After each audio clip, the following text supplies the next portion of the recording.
morning, ladies and gentlemen, and welcome back to the third and final day of AFME's fourth Compliance and Legal Conference, our first virtual conference. I'm sure you already know me, as you've probably seen me for the last couple of days, but if you're joining us new today, my name is Louise Roger, and I'm the Director of Compliance at AFME.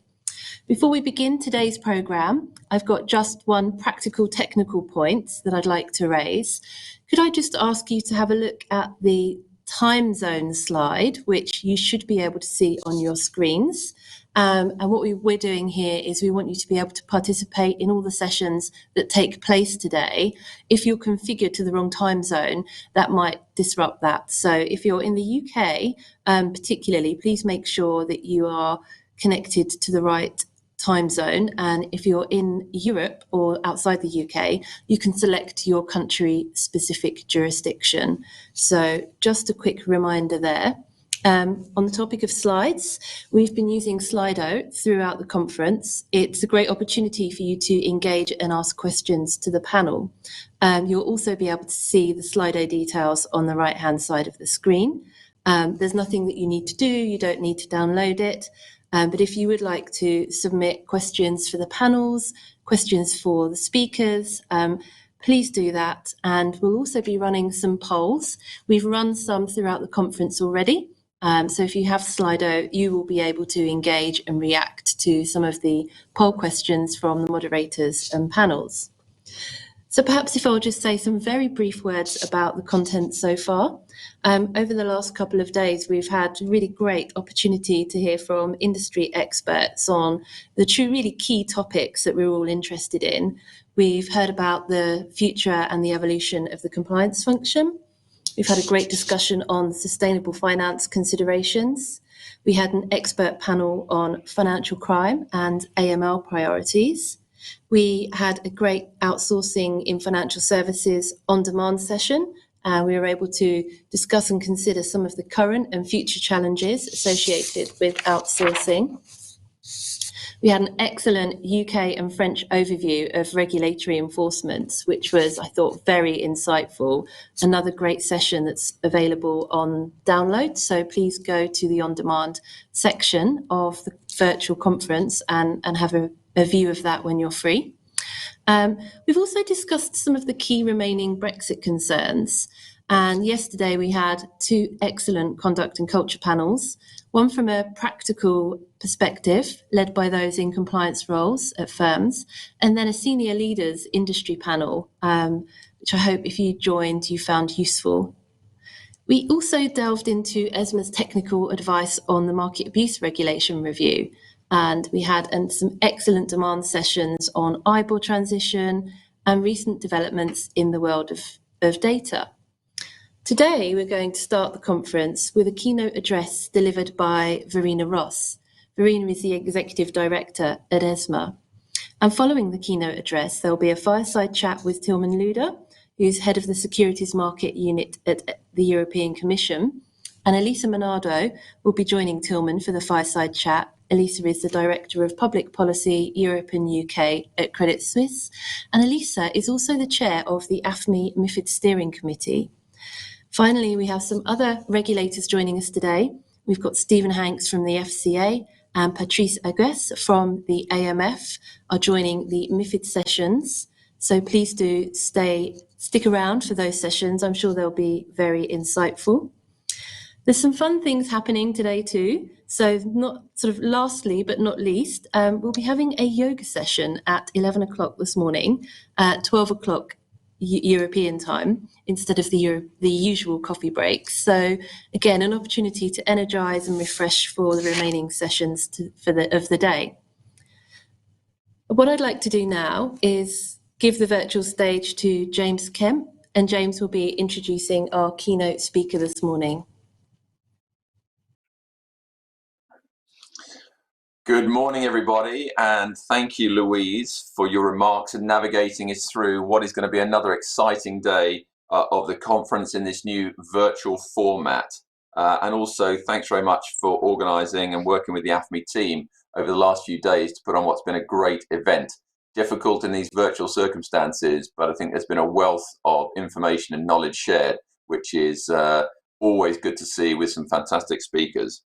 Now it is my great pleasure to introduce this morning's keynote speaker, Verena Ross, who, as Louise mentioned, has been the Executive Director of the European Securities and Markets Authority, ESMA, since 2011 and responsible for its day-to-day operations. Verena has, as we all know, got tremendous experience. Before ESMA, she worked at the UK's FSA, where she held various positions in the markets division and was Director of Strategy and Risk, and also then Director of the International Division before she joined ESMA. She was also a member of the Executive Committee and the Executive Policy and Risk Committee. So she has a wealth of knowledge, as we've come to learn over the last few years, working closely with ESMA on many of the regulatory dossiers that they have put out. She has a privileged insight into ESMA's work. It's obviously pertinent that the latest 2021 business planning document is out just recently and provides a wealth of information as to where the emphasis will be for ESMA. I know Verena is going to talk to us today to some extent. I'm sure there's other areas around MiFID and MAR. And so we welcome you, Verena, and thank you very much, as always, for participating. So over to you. Okay. I can hear.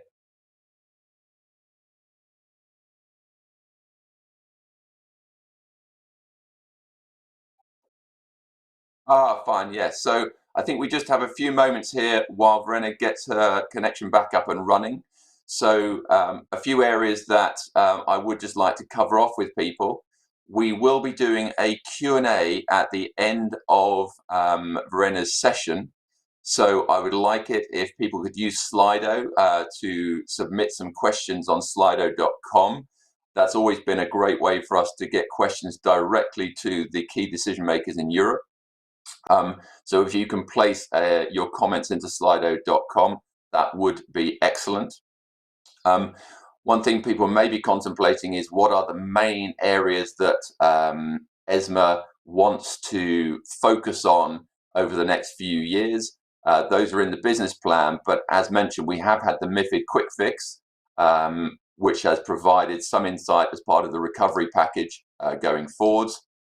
And obviously, the MAR review that was recently published, which, amongst other topics, along with MiFID, has talked about research, has talked about share trading obligations, has talked on a number of those key areas, and also touched on the topic of pre-hedging, which is always a source of discussion, again, as it needs to take into account the views of buy side, sell side, etc.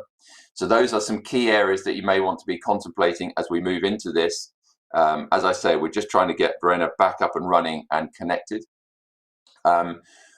Many of you will have logged on Wednesday and joined us for the discussion with Robert Ophel, the chairman of the AMF. Clearly, he flagged a number of areas, particularly around transparency, that will form part of the debate in terms of the ongoing discussion about how you calibrate those areas. Again, that's one where the views of venues, the views of sell side and buy side all come together to get the right mix of transparency and the mix right in terms of what should go through venue and SI or what should remain on OTC. And as we know, those things are very much a question of choice for market participants about how they want to carry out their transactions. So those are also critical areas. And Verena may have topics, may be able to speak on those, but also we have Tilman Luder coming on later today with the chair of our MiFID committee, Elisa Manado. And Tilman has been instrumental in putting forward many of the MiFID ideas, and much of the legislation that has been out has come from there. So we would welcome questions for Tilman later on this morning.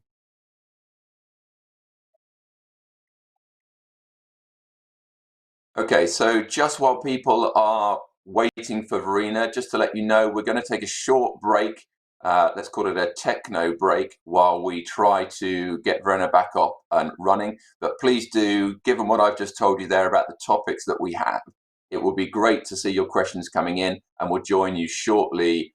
Please stand by, as they say in the tech world, for Verena in a few minutes. We'll see you shortly. Grab a coffee. We'll be back in a minute or two. Many thanks.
Good morning again, everybody. Well, after that quick tech break, we are back, and I'm pleased to say that Verena is back up and running, so we're delighted.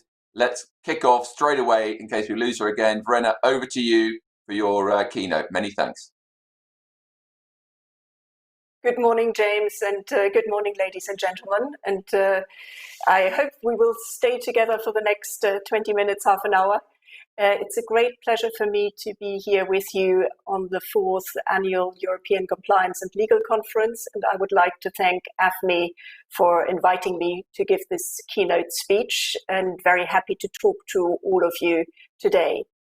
We are experiencing today a very different world than the one that we were used to only a year ago.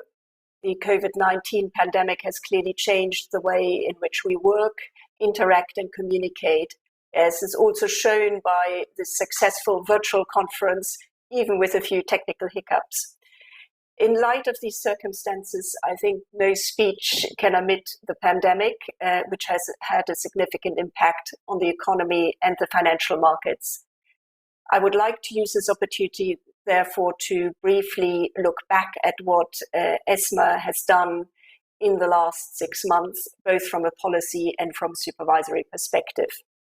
This conference is also very timely for me to raise two key topics you have already discussed or will discuss in other sessions. That is the review of the MiFID/MiFIR framework and the market abuse regulation. Finally, we have just at the end of September, as every year, published and submitted to the European institutions our annual work program for next year, and I will therefore finish my remarks with a short outlook on the key priorities for ESMA in 2021. But let me start on the impact of COVID-19. The pandemic and related government measures severely impacted the economy and the financial markets. As the bulk of the work has been done remotely, the COVID-19 outbreak highlighted the role of proper business continuity, planning, and increased reliance on the use of digital technology that comes with its own risks and challenges. From the start, ESMA took a number of regulatory and supervisory actions in its remit to address the issues arising from this extraordinary situation. We actively coordinated the work of the National Competent Authority by prioritizing and deprioritizing supervisory activities and clarifying the application of the regulatory framework in these very specific conditions. In addition, we issued a number of statements that provided operational relief to firms. To mention a few examples, we clarified the guidance on call taping and best execution reporting under MiFID II and postponed various reporting deadlines. At the same time, we considered it necessary to remind firms, however, also of their conduct obligations in these specific market circumstances. On short selling, ESMA decided to lower the reporting threshold for the net short positions in shares. We also coordinated the action of the NCAs related to the national short selling measures, which were taken by some countries in the acute phase of the crisis. We also provided to the market more time to react to our regulatory products by prolonging consultation periods and reprioritizing our work. Finally, on this topic and looking forward, I think it would be amiss of me not to mention our concerns on the high degree of uncertainty about the medium and long-term economic consequences of COVID-19.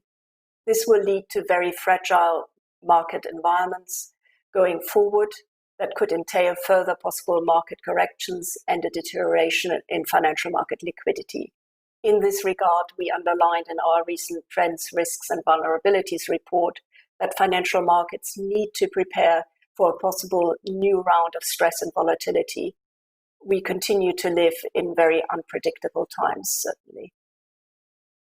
Turning now to more business as usual aspects of ESMA's work, I want to start on the broad topic of MiFID II and MiFIR, which are the cornerstones of EU financial markets regulation. They are the key pieces of post-financial crisis legislative reform, which reinforce the rules applicable to securities markets to increase transparency, foster competition, and strengthen the protection of investors. It is now over 2.5 years since this legislation came into effect, and it makes sense to look back and analyze what has worked well and what needs to be improved. And I know you will do some of that also later today.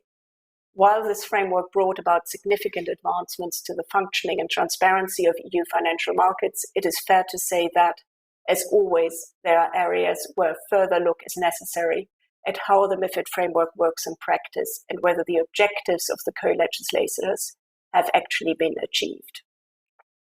By preparing a range of reports on key provisions of MiFID and MiFIR and submitting them to the European Commission that considers our work when proposing legislative changes, ESMA plays a central role in this review.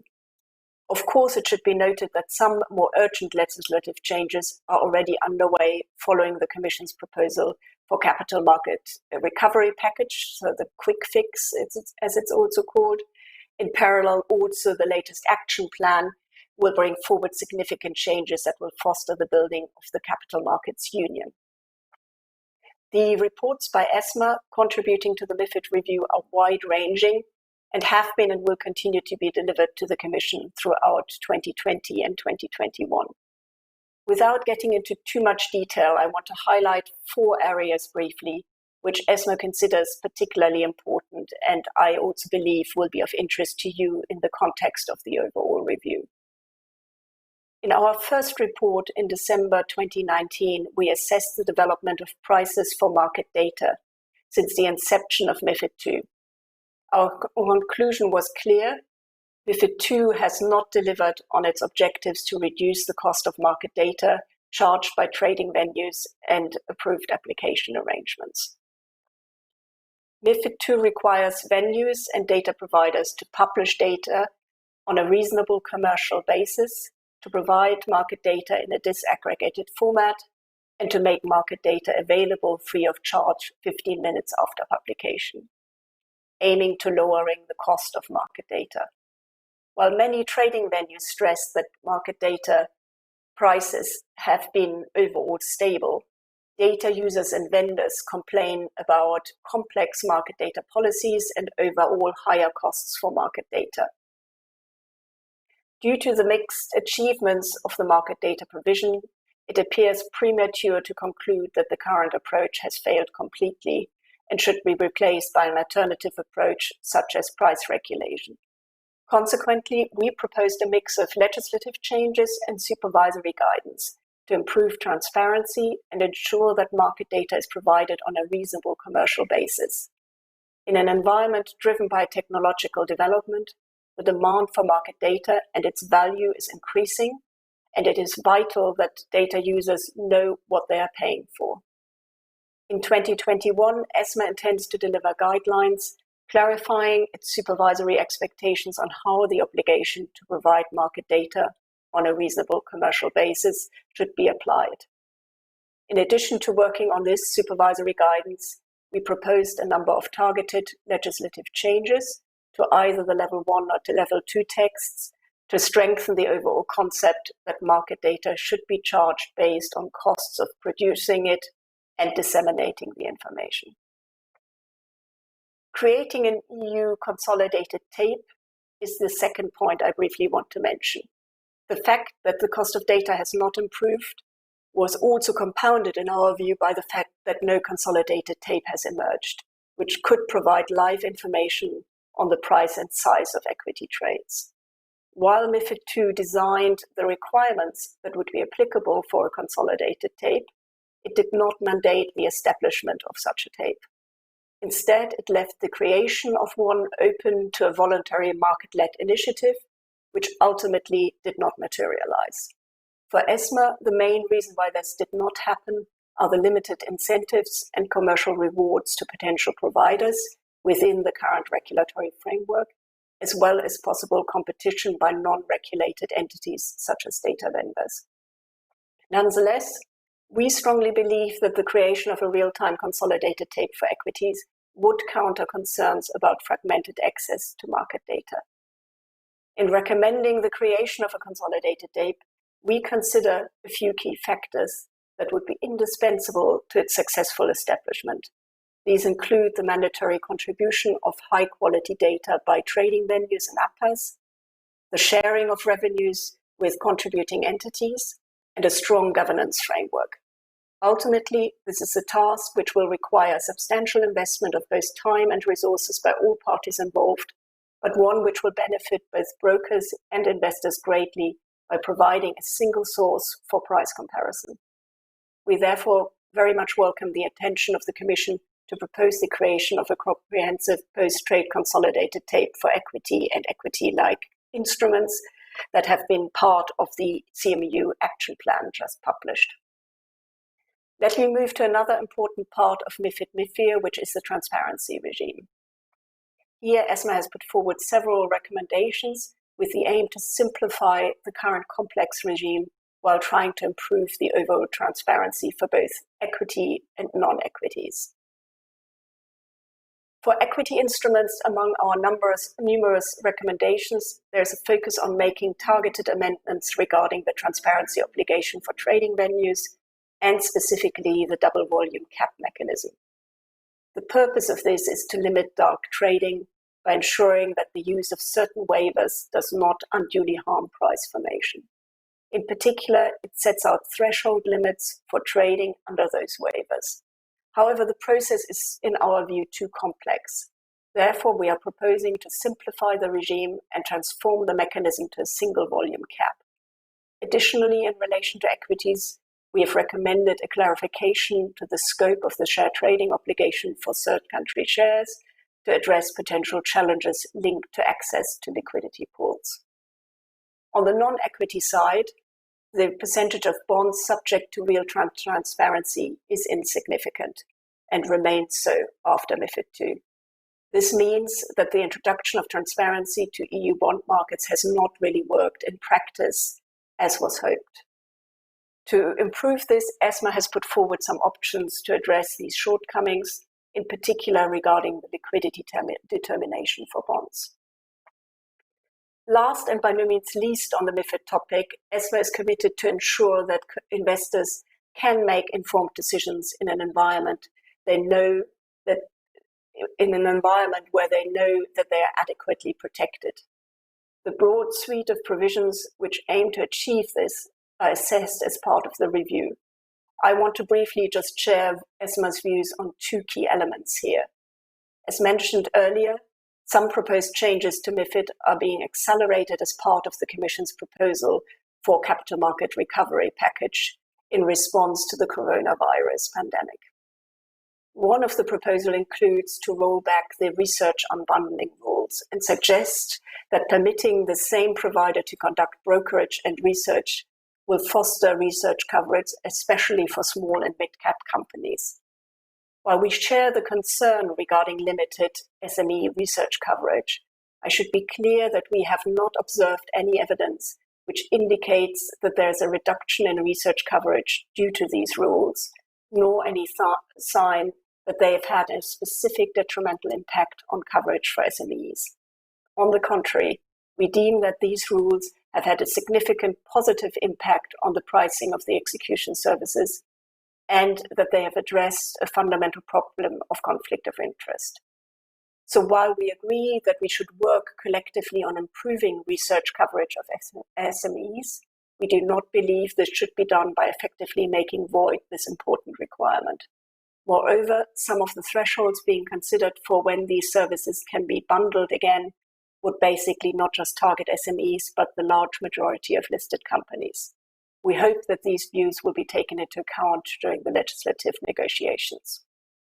Finally, I want to briefly mention here, as part of the MiFID review report on investor protection that we published in April, we recommended that the Commission conduct further analysis on the topic of inducements. We also proposed some changes to the regime mainly aimed at improving clients' understanding of inducements. So we believe that further analysis here would be very important to focus on what impact a ban on inducements would have on the different distribution models throughout the EU. We certainly stand ready to further work on this important topic. Let me now move on to the market abuse regulation.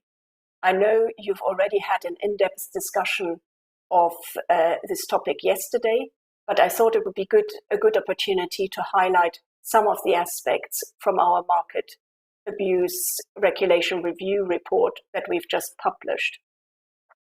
Overall, we have concluded that the regulation works well and is fit for purpose.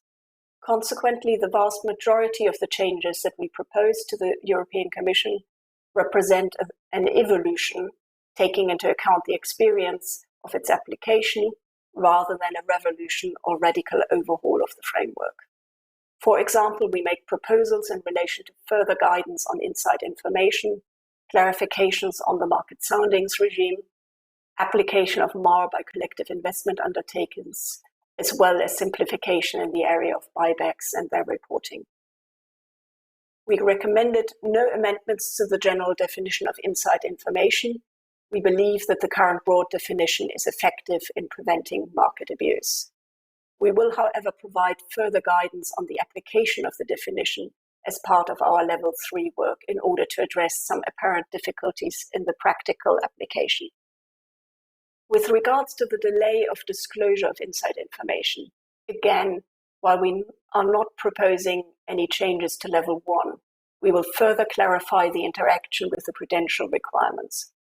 This is the reason why we plan to review the existing guidelines on delayed disclosure under MAR to cover explicitly the information conveyed in the supervisory review and evaluation process, the SREP process, to issuers that are also credit institutions.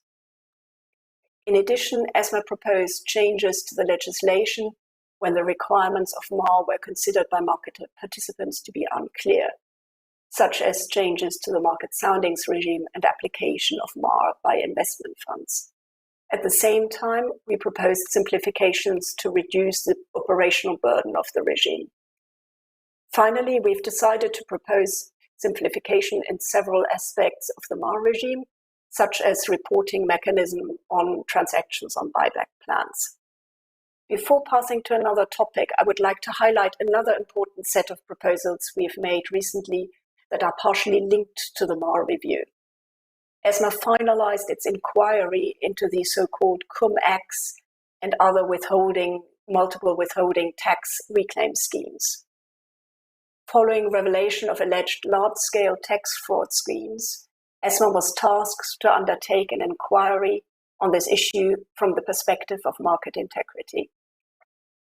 While these schemes are primarily a tax-related issue, and thus regulatory or supervisory responses need to come from tax authorities, we cannot ignore the legitimate expectations of the public with regards to the integrity of financial markets and acknowledge the damage that the use of such abusive schemes can do to this integrity.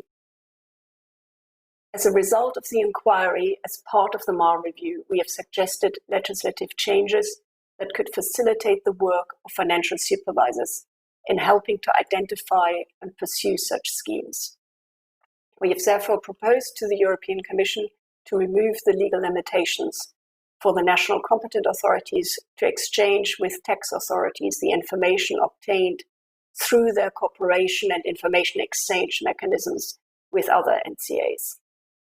In my view, it is very important to develop a common approach and provide legal certainty for the NCAs to be able to share relevant information with tax authorities on a timely basis.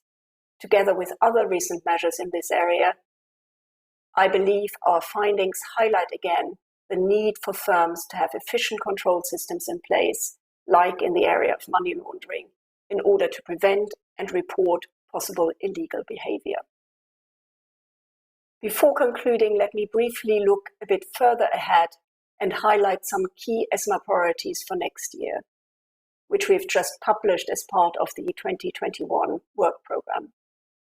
The current uncertainty about the development of the pandemic and its impact on the economy and financial markets obviously makes planning inherently difficult. And as such, priorities might well need to evolve over time. But for now, our focus for 2021 will be on actions addressing the current situation and supporting recovery, as well as progressing on our regulatory and supervisory activities in order to contribute to the medium and long-term objectives of the EU. For 2021, we set out our planned activities to respond to the key challenges faced by the EU capital markets. This includes, besides helping to support the recovery, support of the green transformation through promoting sustainable finance and long-term oriented financing, contributing to the development of a large retail investor base to support an efficient capital markets union, and addressing the risks and opportunities posed by digitalization. The pandemic has increased significantly the focus on the use of technology in the financial markets and the security of the data. In 2021, we will continue our focus on ensuring effective supervisory convergence and give high attention to investor protection issues. Furthermore, our focus will be on execution of new powers and responsibilities that ESMA has recently been given, including direct supervision of certain systemically relevant third country CCPs. We will also need to prepare for the new direct supervision mandates of certain benchmarks and data service providers that will begin in 2022. As already discussed, in the area of MiFID and MiFIR, we will continue working on supervisory guidance with regards to the cost of data. We will also be monitoring the implementation of the tick size regime and position limits set. Moreover, we will continue our preparatory work towards the potential establishment of a consolidated tape, with a particular focus on improving the quality of OTC data.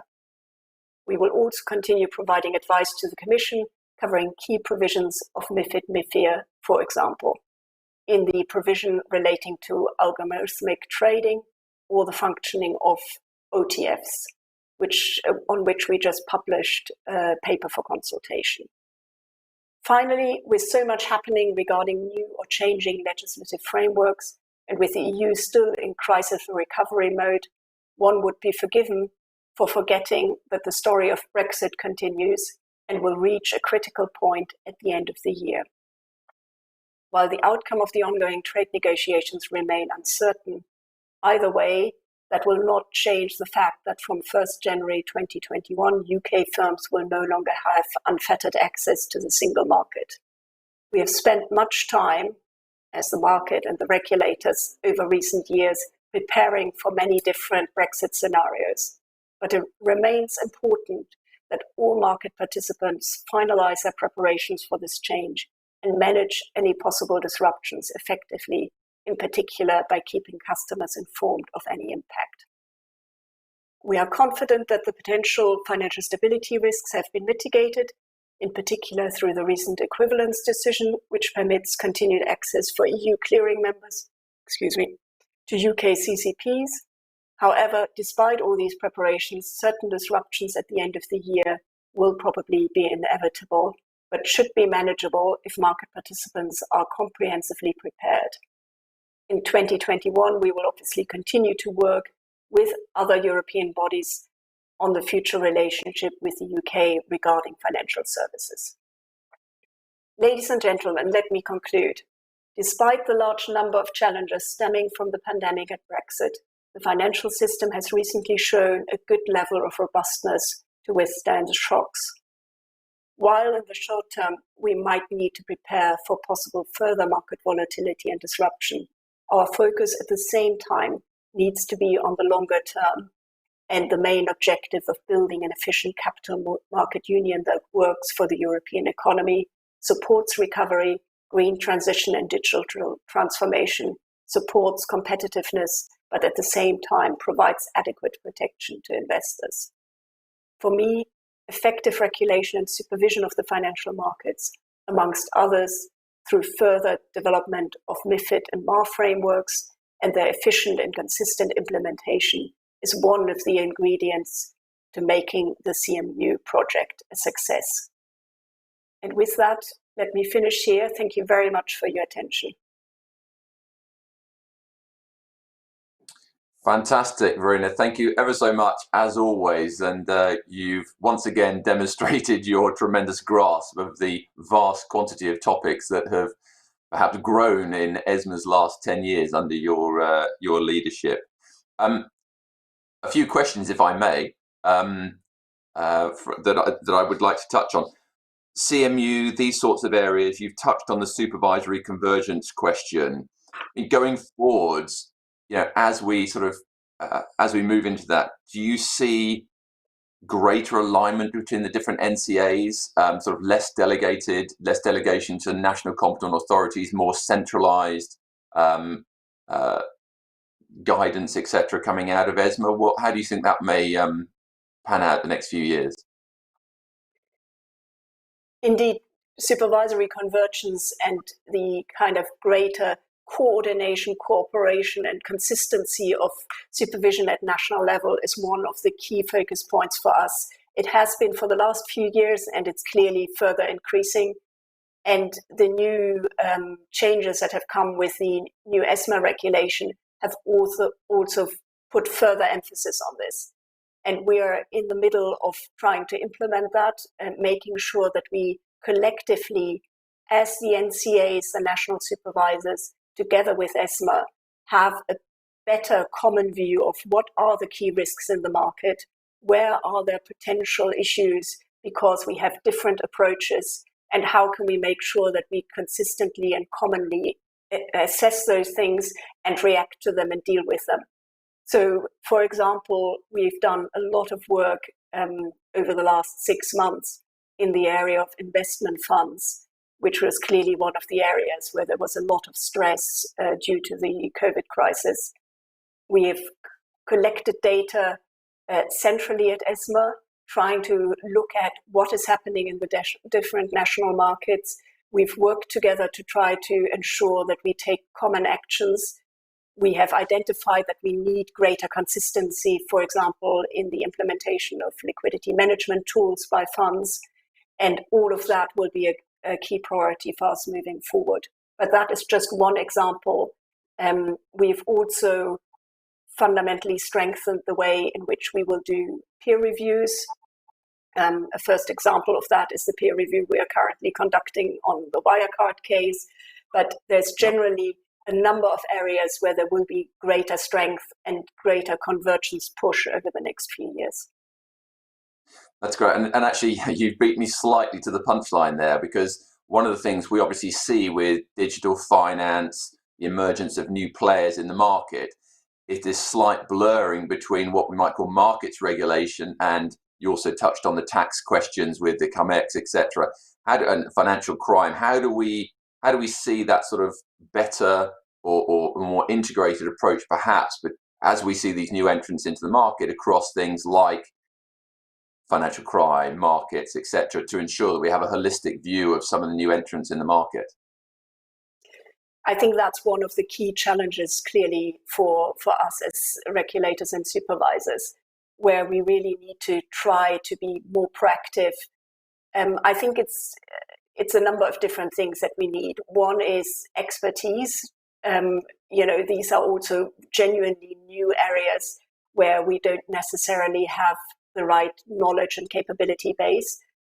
We need to really gather the intelligence collectively as the system of European supervisors and financial markets regulators. And I think it's very important that we don't look at that in isolation on a purely sectorial basis, on a very national basis. We need to find common European solutions here to identify the risks and to deal with them.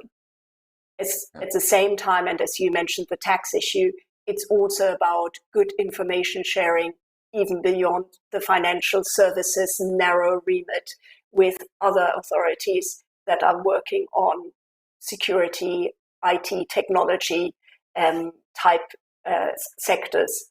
And obviously there's the debate also at how we make sure that we properly connect law enforcement, public prosecutors, and all of those type of entities that are still very important in ultimately making enforcement and sanctions in some of these areas work as well. Yeah, that makes sense. Sort of jumping around a little bit, because you covered such a broad set of topics, and diving into some of the details, MiFID, MiFIR 2, quick fix, etc. One of the topics is, and Robert, I mentioned, had talked around this, the transparency regime, shared trading obligation. Clearly there's a balance there for between buy side, sell side venues, and you talked in your speech about the sort of the power of sort of centralized, potentially the power of that centralized pricing mechanism in terms of venues, etc. Does that create sort of the wrong dynamics? But how do we make sure going forward that the transparency regime is properly calibrated? Because there's different interpretations, aren't there, of the data in terms of how much is traded on venue, dark pools, lit pools, etc. What's the best way for the industry, and I mean the whole industry, to come together in trying to get the right interpretation before policy decisions are made? Is that an ESMA decision or a Commission decision? I think it's really a collective effort, to be honest, because it is about, on the one hand, genuinely understanding how the market works. And for that, I think we are already in a far better position than we were a couple of years ago, because now we have a good set of data through the MiFID reporting, which really helps us to look at some of these issues. It's still not perfect. I was talking about the emphasis on particularly improving OTC data still, but we have a far better picture of how this actually works now than we had before. And we are clearly needing to work together to collect that information, to really understand also what the balance is between liquidity, transparency, and how to make sure that we create the right framework that allows markets to work well, but also allows markets to be genuinely more transparent. I think we all agree that at the moment in the fixed income markets, certainly when it relates to some of the fixed income markets, the transparency is not where, even in some countries where it was before MiFID, which is really a slightly contradictory effect. Yes, and I know that on the equity side, there's definitely discrepancies around, or discussions around what is accessible liquidity, et cetera, et cetera. That brings me, and perhaps we'll tie that into one of the questions that come in from the audience around the STO. That will that be accepted in time for January 21? Sort of questions around when things will be implemented. Yes, I mean, we are working on that actively at the moment. As you saw, in our MiFID review, we proposed a potential change to the legislative framework, but we are also actively working at the moment with the NCAs to see whether there's something that we need already to make public now about our stance on this particular topic, because obviously it's important to give some clarity before, and as soon as possible before the end of the year. I was told I could steal a little bit of time from the networking break because of our let's call it our mini tech break we took earlier on. So, question that's sort of rising to the top of the pile here, which combines a number of things we've already spoken about. The market in crypto assets. Obviously, that takes us into the whole new world of crypto assets, digital, etc. How do you see that progressing? I mean, it's clearly going to be complex, but we need some form of taxonomy for people to be able to deal and work in these. And there's tremendous opportunities, but threats. I mean, that must be rising to the top of the ESMA pile, I would imagine. Definitely, as the whole kind of digitalization kind of agenda, which has so many different facets, but crypto assets is clearly a very important part of that.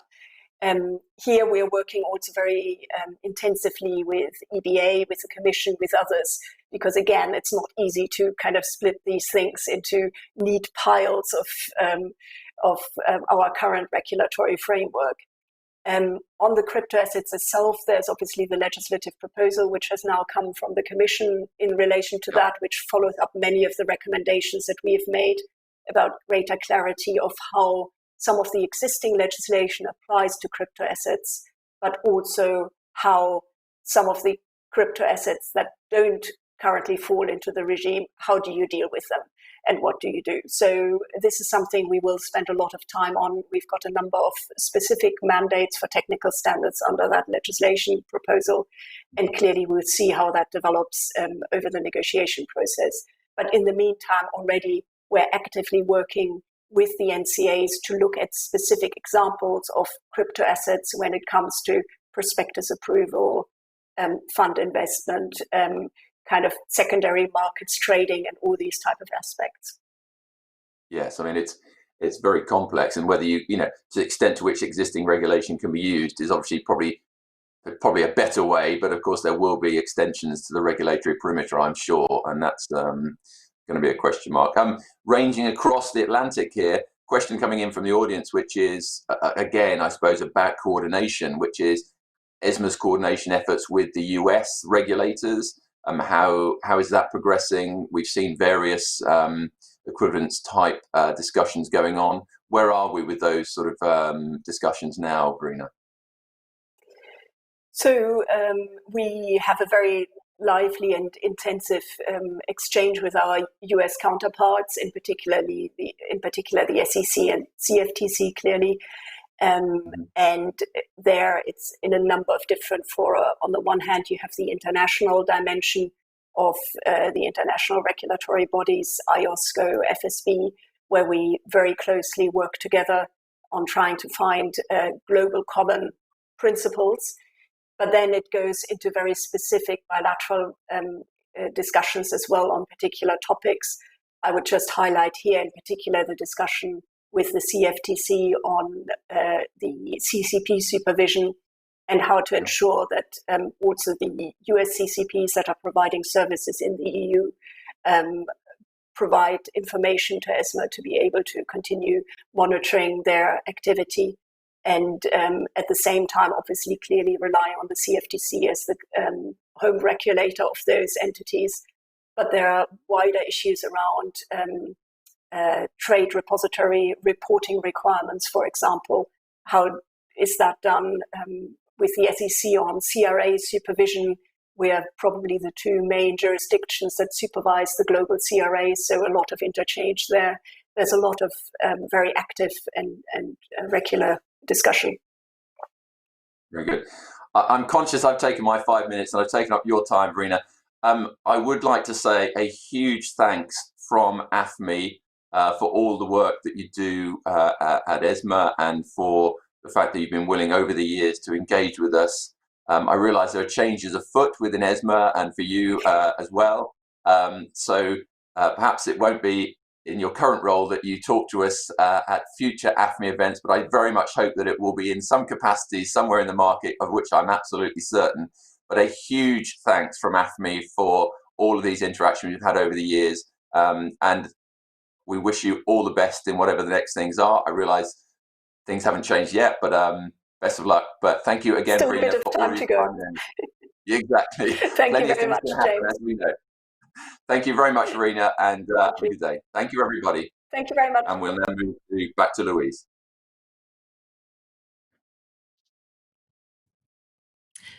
Hi everyone. Not much more for me to say here other than enjoy a coffee and a tea in the next networking break, and we'll be back for a fireside chat with Elisa Monado and Tilman Luder. See you shortly.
Welcome back, everyone. I hope that you enjoyed Verina's speech and James's moderated Q&A with Verena. I'm now honoured and delighted to be joined by Tilman Luder and Elisa Monardo for a fireside chat. We've got about 30 minutes for this session. I know there's going to be some great discussion, and if you'd like to submit questions for Tilman and Elisa via the Slido app, please do. Elisa and Tilman, over to you both. Thank you very much, Thank you Louise. very much. Good morning. Thank you very much, Louise. Good morning, all. So we have 30 minutes. You all know Tilman. No introductions needed. Tilman, we know you're very busy with the quick fix. The question I think everybody's asking themselves is, will we see it in final form before the end of the year? And will it look anything like what you published in July? Well, absolutely on both fronts. We will definitely see something by the end of the year, and it will look pretty much like what we proposed. Obviously, there will be some last-minute compromises, but I'm sure that the gist and the general drive of what we did will absolutely be maintained. Excellent. Are you in a position to tell us where the most discussions are? Discussions are focusing on investment research, as you would expect. Everybody always has something to say about investment research. Arguments, pro and cons. We never really run out of arguments on these fronts. We've had some arguments on product governance, which is another thing which is dear to the heart of many regulators. And we've had a bit of a debate on the prospectus and the recovery prospectus, but and whether it should be capped at a certain threshold of outstanding shares. And we've had almost no debate, which I always regret, to be quite honest, because commodities and hedging in energy and derivatives and forward contracts in energies is really an important topic, and position limits is really important to get this right, to have sort of more markets there, and we never really get a debate on energy forwards and on the reform of the position limits. But the good part, of course, is that it's uncontroversial and therefore it will go through. Thank you. That you've got certainly have a lot there to keep you busy. Verena was particularly concerned about the suggestions, which those of us who've been watching your transparency website know, because the answers are all there, about the high thresholds that have been recommended for the SME research framework. And I know that there are some, which perhaps was what Verena was thinking, or saying if you set the threshold particularly high, you're essentially unrolling, unbundling across much of Europe. Is that part of the conversation? The thresholds for the special rules that we have proposed for the small and mid-cap research are indeed a topic of discussion. The issue here is just very simple. Do you want to have an ecosystem for small and mid-cap research where you have a buy side, an asset manager, a portfolio manager who specializes in this kind of capitalization range, and then finds a sell side broker who equally specializes in this capitalization range, and then you have to decide what governs their relationship. So this is not a reform for the large cap managers. They can do the unbundling as before. This is destined and this is targeted at a buy side which focuses on small and medium, and a sell side which equally focuses on small and medium when it does broker and execution services, and then it would be able to have a bundled research. And the issue on the threshold is simply, how big do you want that ecosystem to be? Do you want to be that a 1 billion niche ecosystem, which possibly has problems of viability, or do you want that to be a bigger ecosystem, as proposed by the rapporteur in the European Parliament, Markus Ferber? He says, in order for this to actually work, so that buy and sell side who both focus on this area can interact with each other without the unbundling, you need to go up to 10 billion. And that's really the debate. What threshold is necessary to have a vibrant ecosystem where both sides focus on, and where the relationship then of these two is a relationship of bundled brokerage and research. Thank you. And then, of course, at that stage, you end up with essentially also geographical difference because of the sizes of the main companies in the different countries in Europe. I'm sure I've seen some stats that if you set the threshold at 10 billion, you end up with everything in some jurisdictions being in the SME regime.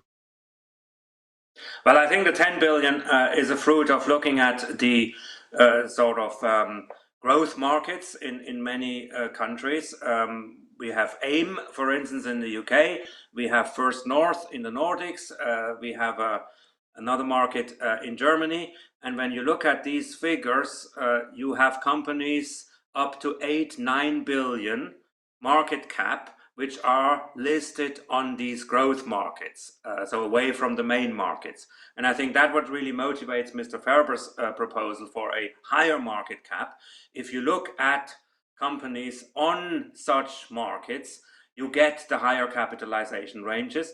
And I think that for a vibrant universe, there is a debate to be had that you would include maybe 8-9 billion market cap companies in this ecosystem, because then you have a broader range of companies which would benefit from that broker-sponsored research.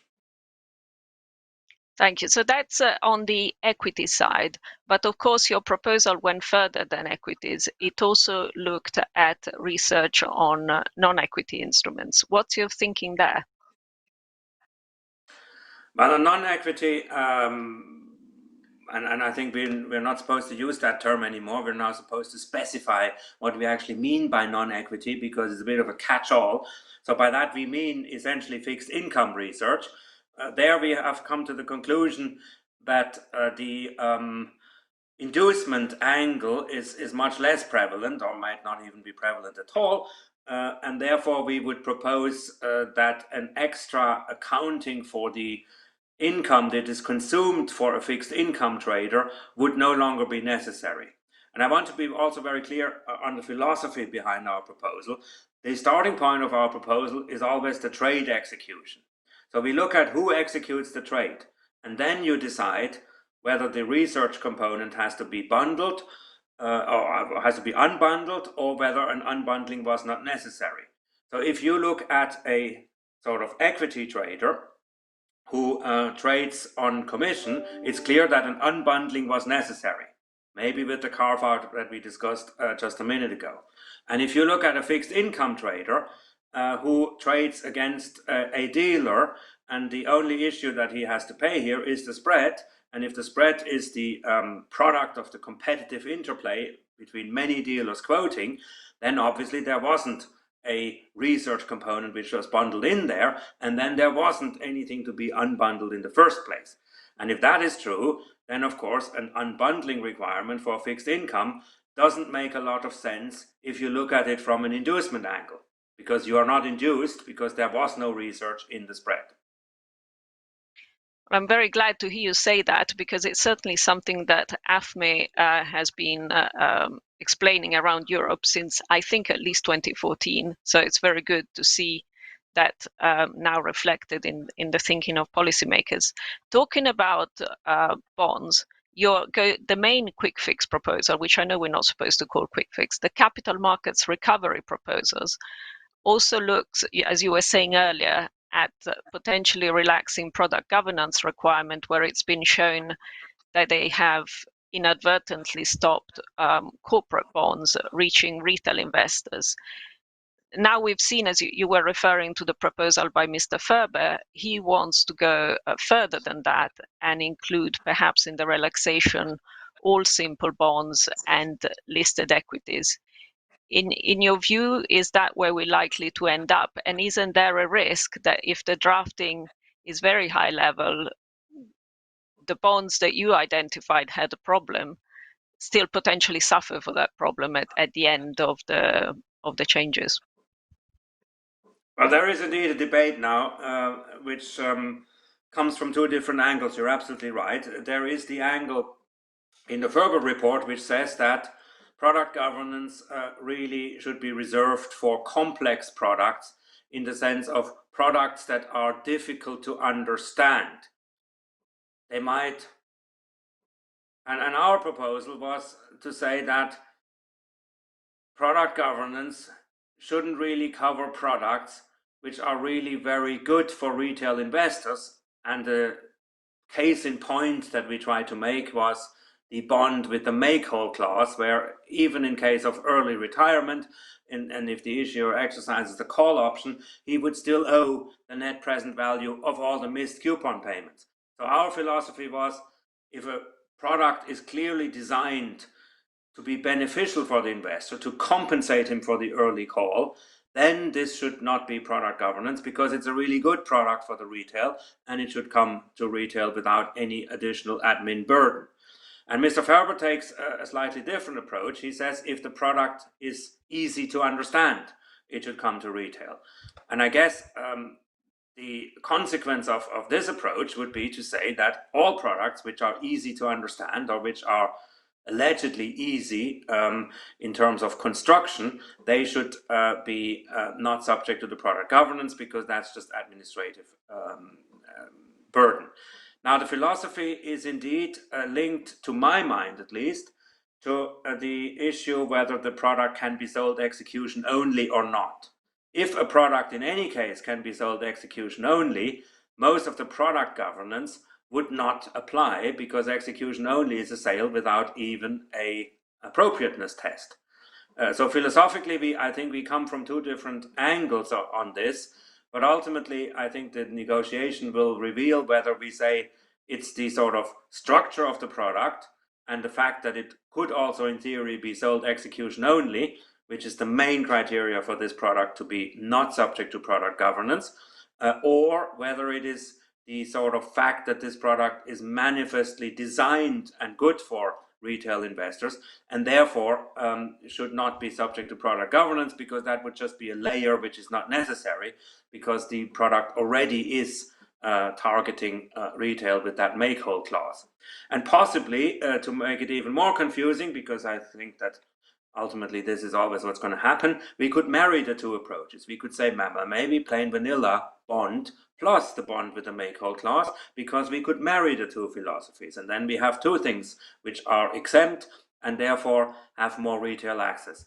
And I'd like to remind you, the whole debate here is not to have this philosophical debate. The whole debate and the aim of this proposal was to make more products available to retail, and the evidence and the submissions that we have shown that a lot of product which is really suitable for retail is still not sold to retail, because the manufacturer doesn't see the added value of doing the product governance and doing all of these loops and hoops to get to retail, and therefore many good products never reach retail because of this additional admin hurdle.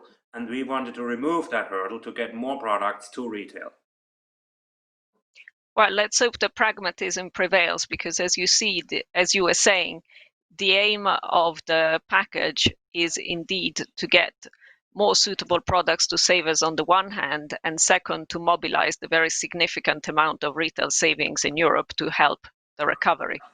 Which brings us neatly to the next theme that you're all working on, i.e. the CMU.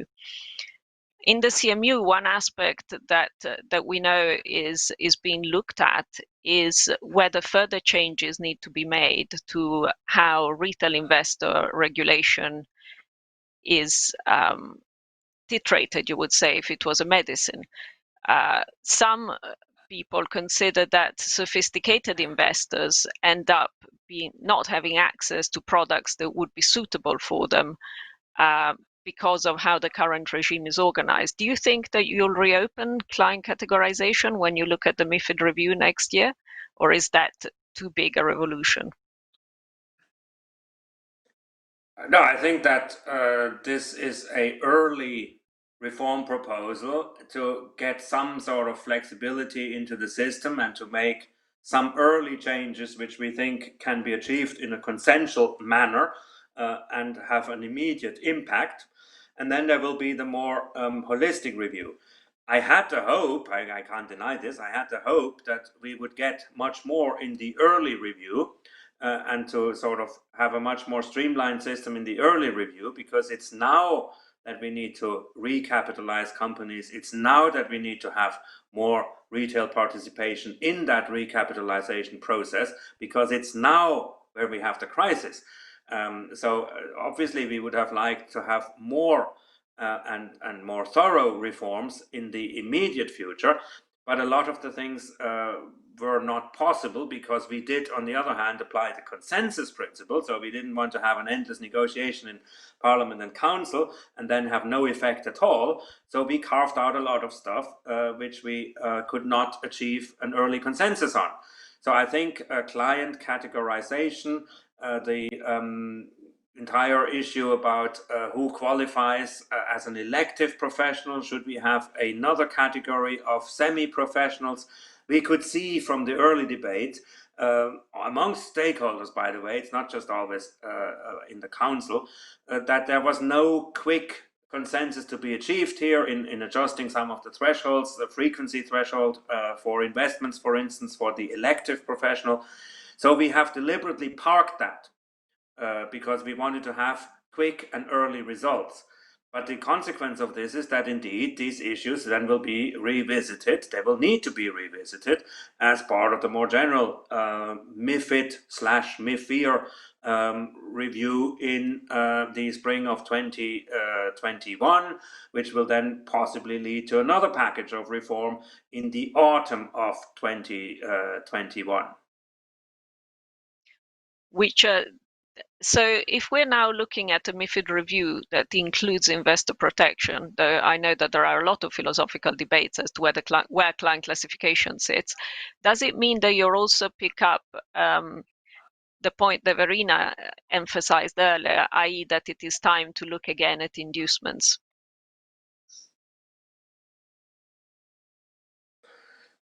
Well, we have already looked at inducements because we have looked at what we just discussed a few minutes ago, that in fixed income, when you deal against the dealer book, there isn't an inducement.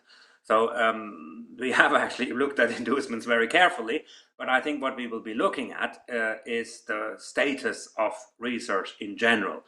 I think the Parliament is very unhappy that such an important issue as whether research is an inducement or under which conditions research may or may not be qualified as an inducement is left to what we call the sub-legislative level 2 sphere.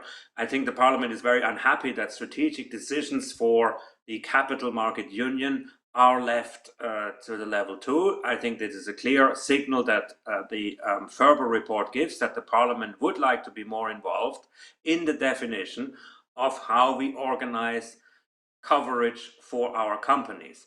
And I think CMU is a large shift to smaller and mid-cap. The days when we were only regulating and when MiFID was a tool for large cap and big brokers dealing with big asset managers and big pension funds going through the top 5 asset managers and then looking at their behavior, those days are over.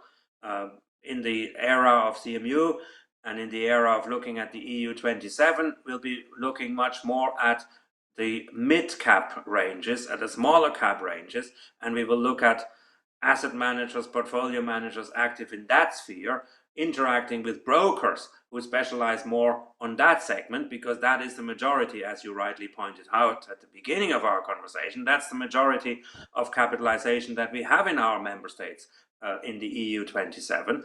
And for that relationship, we probably would need to define our own rules. What type of research do we want? How do we want research to be paid in that capitalization range? What do we consider an inducement? And in that context, I think we will probably elevate some of the fundamental decisions on payment for investment research into the primary legislation. And that is maybe the Ferber proposal will go through, and we already have the rule on SME research in level 1. Maybe we will decide to park it and we will revisit that as part of the bigger reform.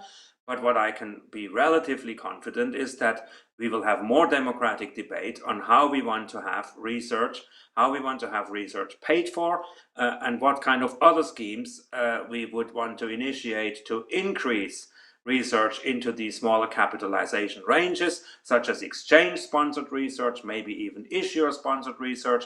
All of these models will be developed in the interest of the economy and not under the heading of whether the payment streams are inducements or not.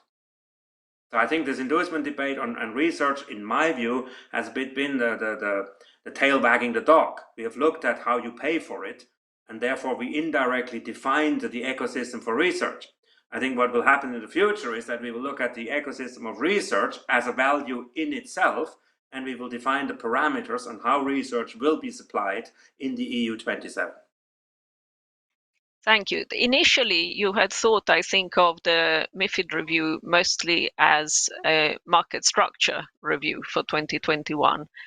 That will still be part of it, won't it? And I see one of the questions that are coming in from the audience is that, which we have discussed many times in the past, of involuntary listings, i.e. when issuers find their shares rather being made available for trading in Europe without their having sought that listing. And of course, that can bring them into their share trading obligation. Will you be looking again at the share trading obligation next year? Or, as we've heard from Verena, will it be addressed through supervisory guidelines at level 3, or will it be a mix of the two? Well, the share trading obligation and, by the way, also the one on the derivatives, which is, to my mind, economically actually at this stage the more important one, has been dealt with by the regulators themselves, and ESMA is doing work to delineate share trading obligations in such a manner that the European competitiveness does not unduly suffer from a no-deal exit scenario.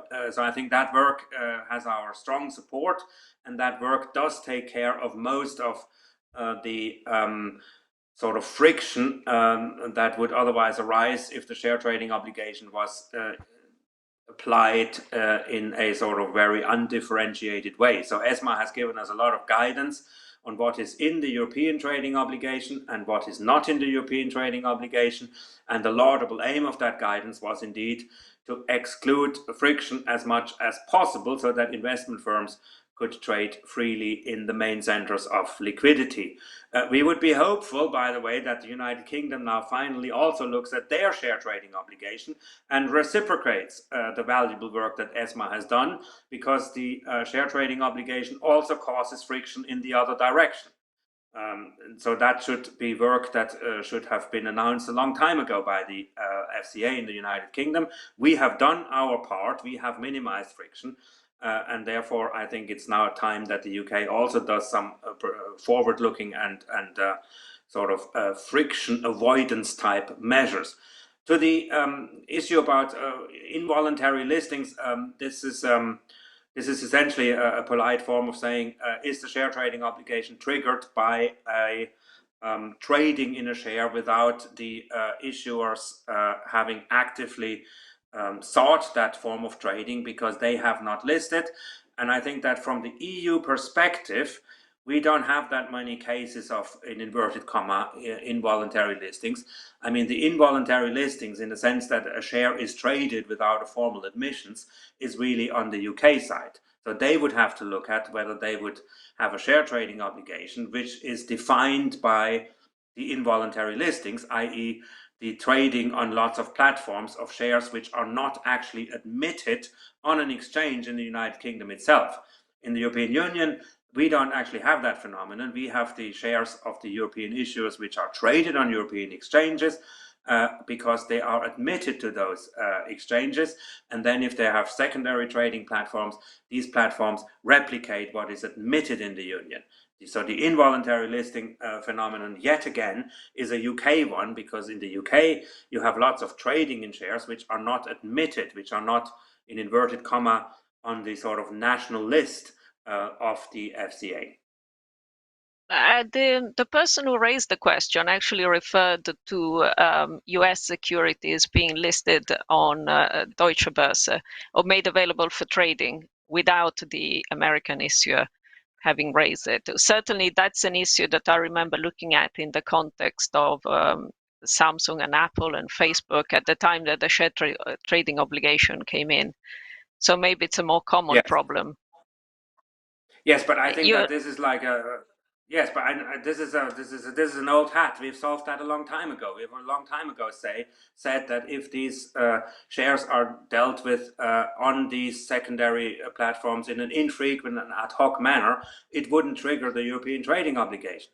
And that remains valid. I mean, this is an issue which we solved back in 2017, and it's never actually come back. Which is good.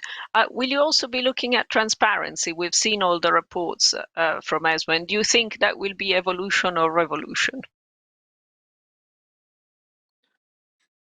I think that the transparency, the phase-ins for the phase-in schedules, the thresholds, the waivers, by its very nature, if you look at these kind of things, that can only be evolutionary because this is such a complex web of interrelationships between waivers, caps on the waivers, phase-in schedules for bond transparency. These things by design, but this is my personal view now, but these things by design are so complex and interwoven that there is no scope for revolution. This must always be evolution, and we have the ESMA report, and these ESMA reports, I would qualify them across the board for equity, for bonds, for derivatives.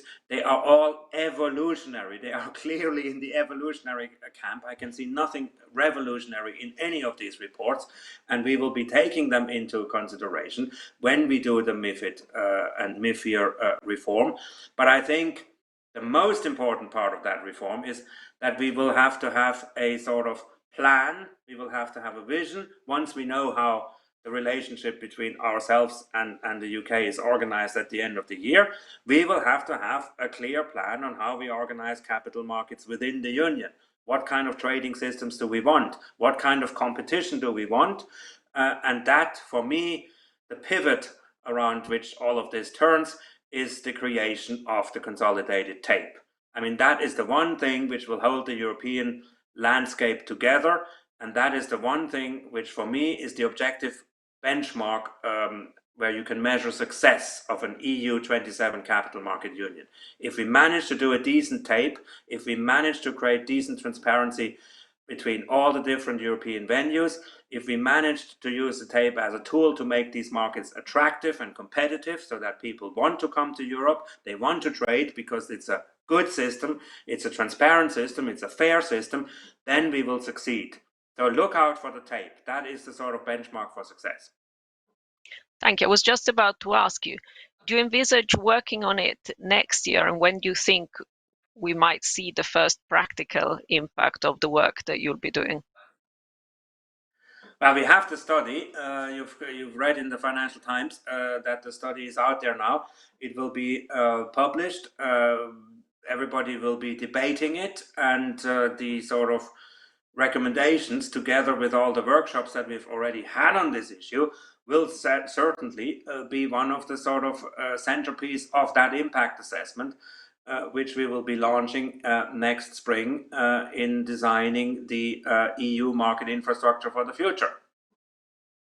And in that, you'll be looking as well, I imagine, at the cost of market data, because the two are very clearly interwoven, aren't they? That's probably why we haven't seen a consolidated tape yet. Well, I think the tape is more just than a sort of contribution to the market data debate, because the tape is really about creating an internal market. The tape is really about bringing fragmented trading venues together, and that goes across many asset classes. That's not just equities. So we are very, very keen on having a tape also for bonds. And for me, the tape is more an instrument for the internal market. It is not primarily a tool to solve market data costing issues.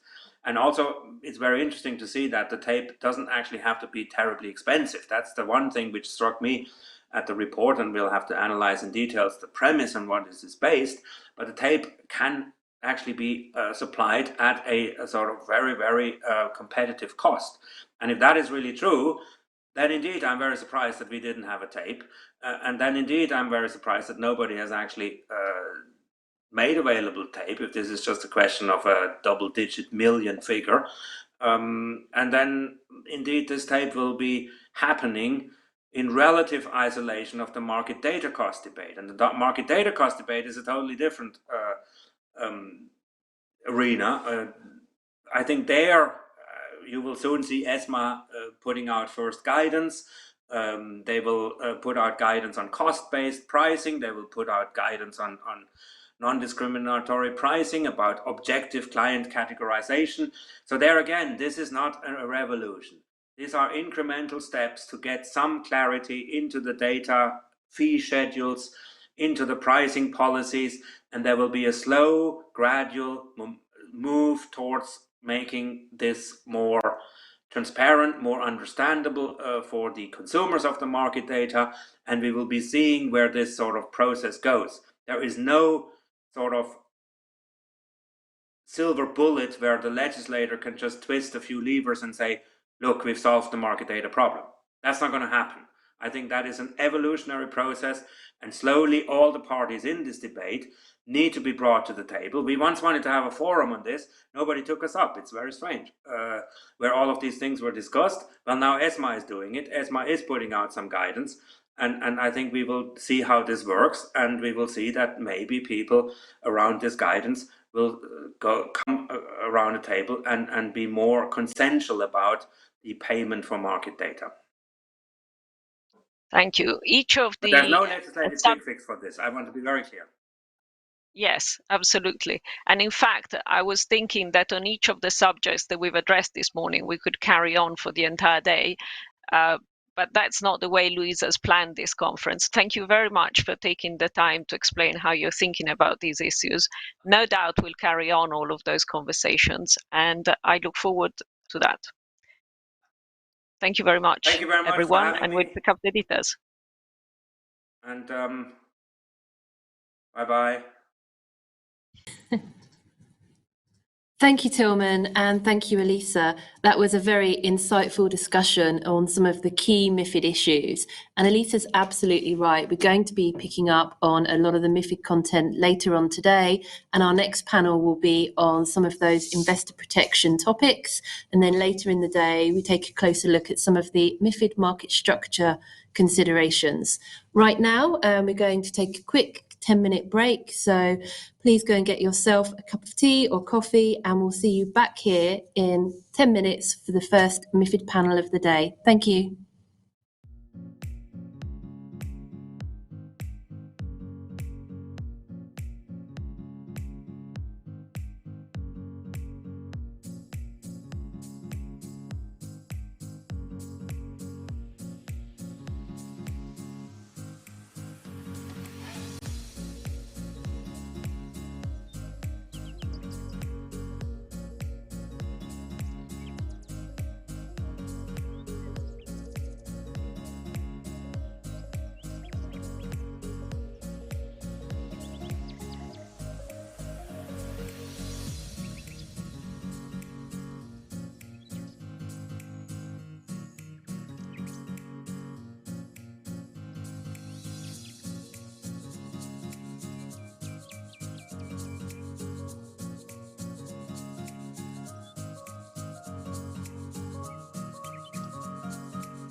Okay, thank you.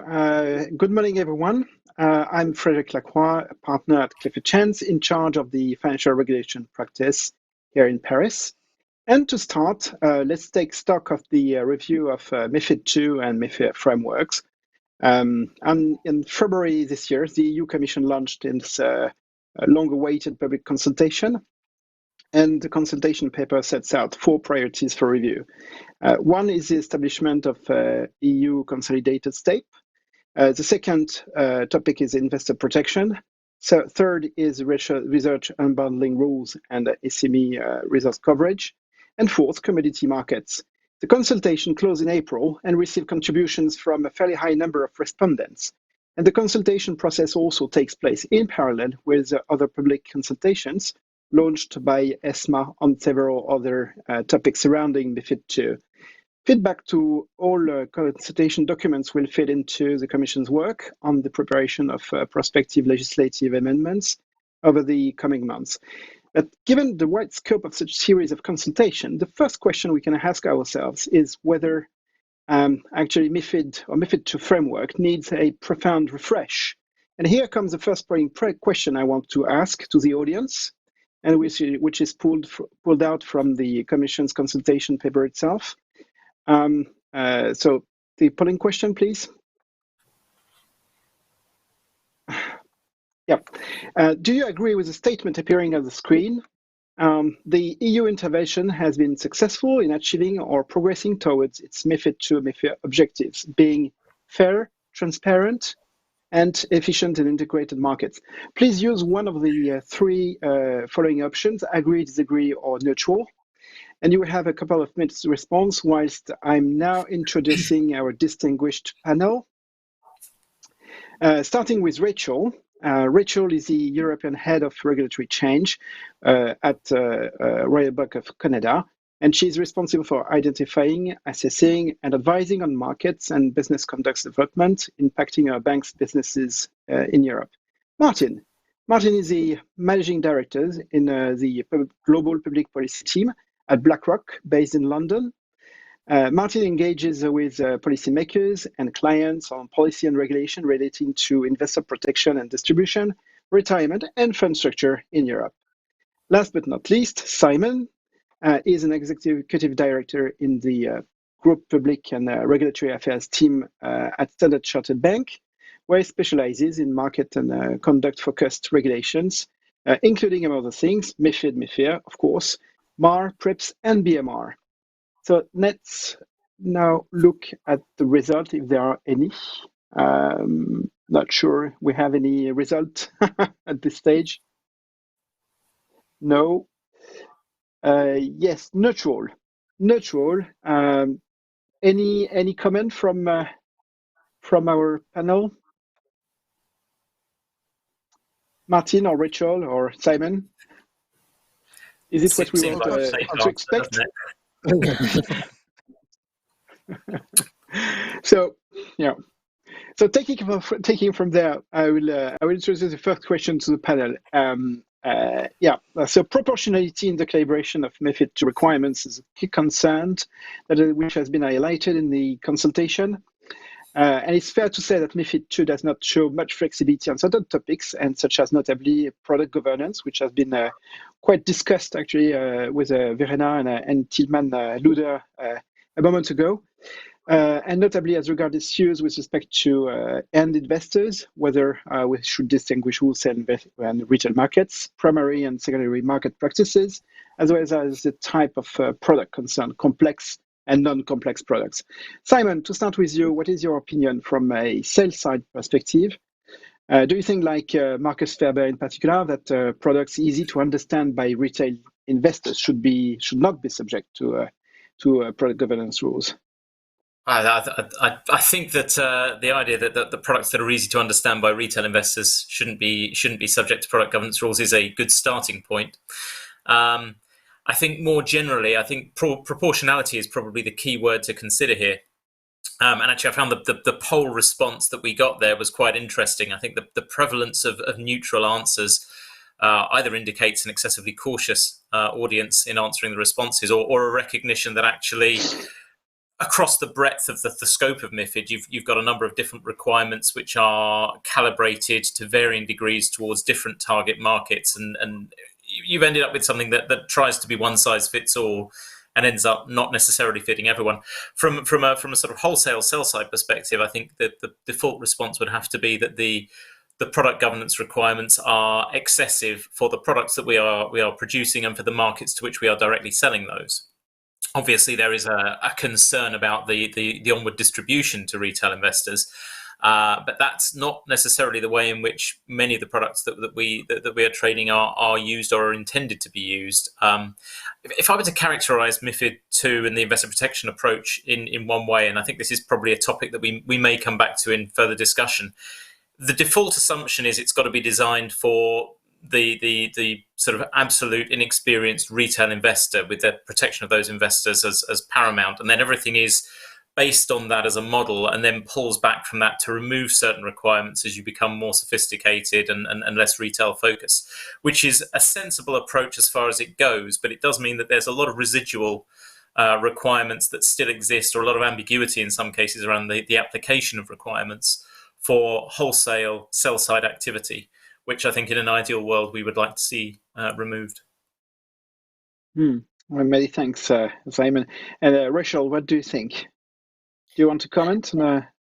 Sure. I mean, I largely agree with what Simon's said. I think the product governance rules in MiFID II are a great example of rules which, at the heart of them have a very sensible objective that I don't think, many people would disagree with, but then have been applied far too broadly, leading to some really quite odd results, particularly if you look at, for example, the primary markets and, the notion that underwriting banks are somehow manufacturing, the shares and bonds that they're supporting the issuance of. So, certainly agree with Simon that it's something that needs re-looking at. Proportionality is the key, and balancing that really with, what is a reasonable regulatory burden for banks versus the overall need for investor protection and the overall policy aims of the EU in, encouraging retail participation, in the capital markets.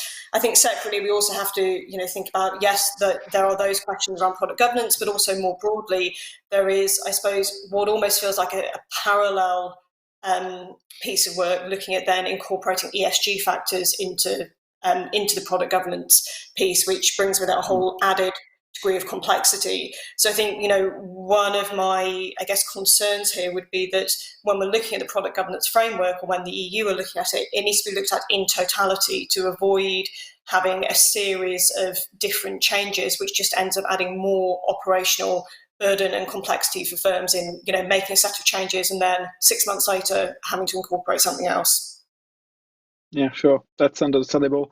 And Martin, we've heard about the in a way, the sales side approach. What do you think as far as your activities are concerned, more on the buy side views? So thanks, Frederick. And on the buy side, one thing I'll say is that there's been a huge infrastructure of data exchange that has been put in place to comply with MiFID II, and on the product governance side, between product manufacturers, distributors, and consumers. And so very much echo what Rachel is saying, that if we start changing that, this is not just a simple piece of legislation. This means a big IT. This means a big internal infrastructure change project. So we need to ask ourselves the question of what works, what needs to change, and what changes the dial, as opposed little changes around the edges. Two issues that we've certainly seen on the buy side on the product governance rule is that a lot of it focuses on the product, but actually what the end customer is buying is let's say a portfolio. They're not buying typically by a single fund. They're buying a selection of funds. And so the product governance, there's always been a tension in the product governance rules and looking at the end outcome, which is the aggregation of products that you have in terms of risk diversification and exposure. And that has not always been well expressed in the product governance rules. Rachel mentioned ESG. At the moment, we're looking through integration of ESG preferences. And I think we're repeating this debate again, because again, consumers will be looking at the ESG outcomes across their whole portfolio and not just necessarily at an individual product building block level. The second area to be looked at again, I think, is this complex versus non-complex product debate. Tillman made it very clear just now, Marina's talked about it, is this focus on how do we get greater equity engagement in European markets. Now, if we're talking about SME, we're talking about less liquid instruments. We're naturally talking about products which move into this complex market debate. And the last 20, 30 years, if we try to keep retail consumers away from that market segment. And so that we need to rethink, and this is not for the recovery, the quick fix, but for a more detailed analysis of how do we encourage consumers to longer term products with less liquidity, and how do we do this with appropriate safeguards. Thank you. But that leads us to another aspect of proportionality, and in a way linked with clearly with product governance, is client classification. At present, the system is basically binary, with professional clients on the one hand, including eligible counterparties, and non-professional clients on the other. Germany, which is now heading the Council of the European Union, supports the idea of creating a new sophisticated client category. But there seems to be no consensus on that one. Rachel, what are your views on this? Do you think that the existing category of elective professional clients is fit for purpose, and there is no need for a new category? It's a good question, and obviously one which is not just come up in the MiFID consultation, but has now been called out in the CMU action plan, as well as as something that the EU will be looking at. So, I mean, I guess to answer both those parts separately, do I think the elective professional category is fit for purpose?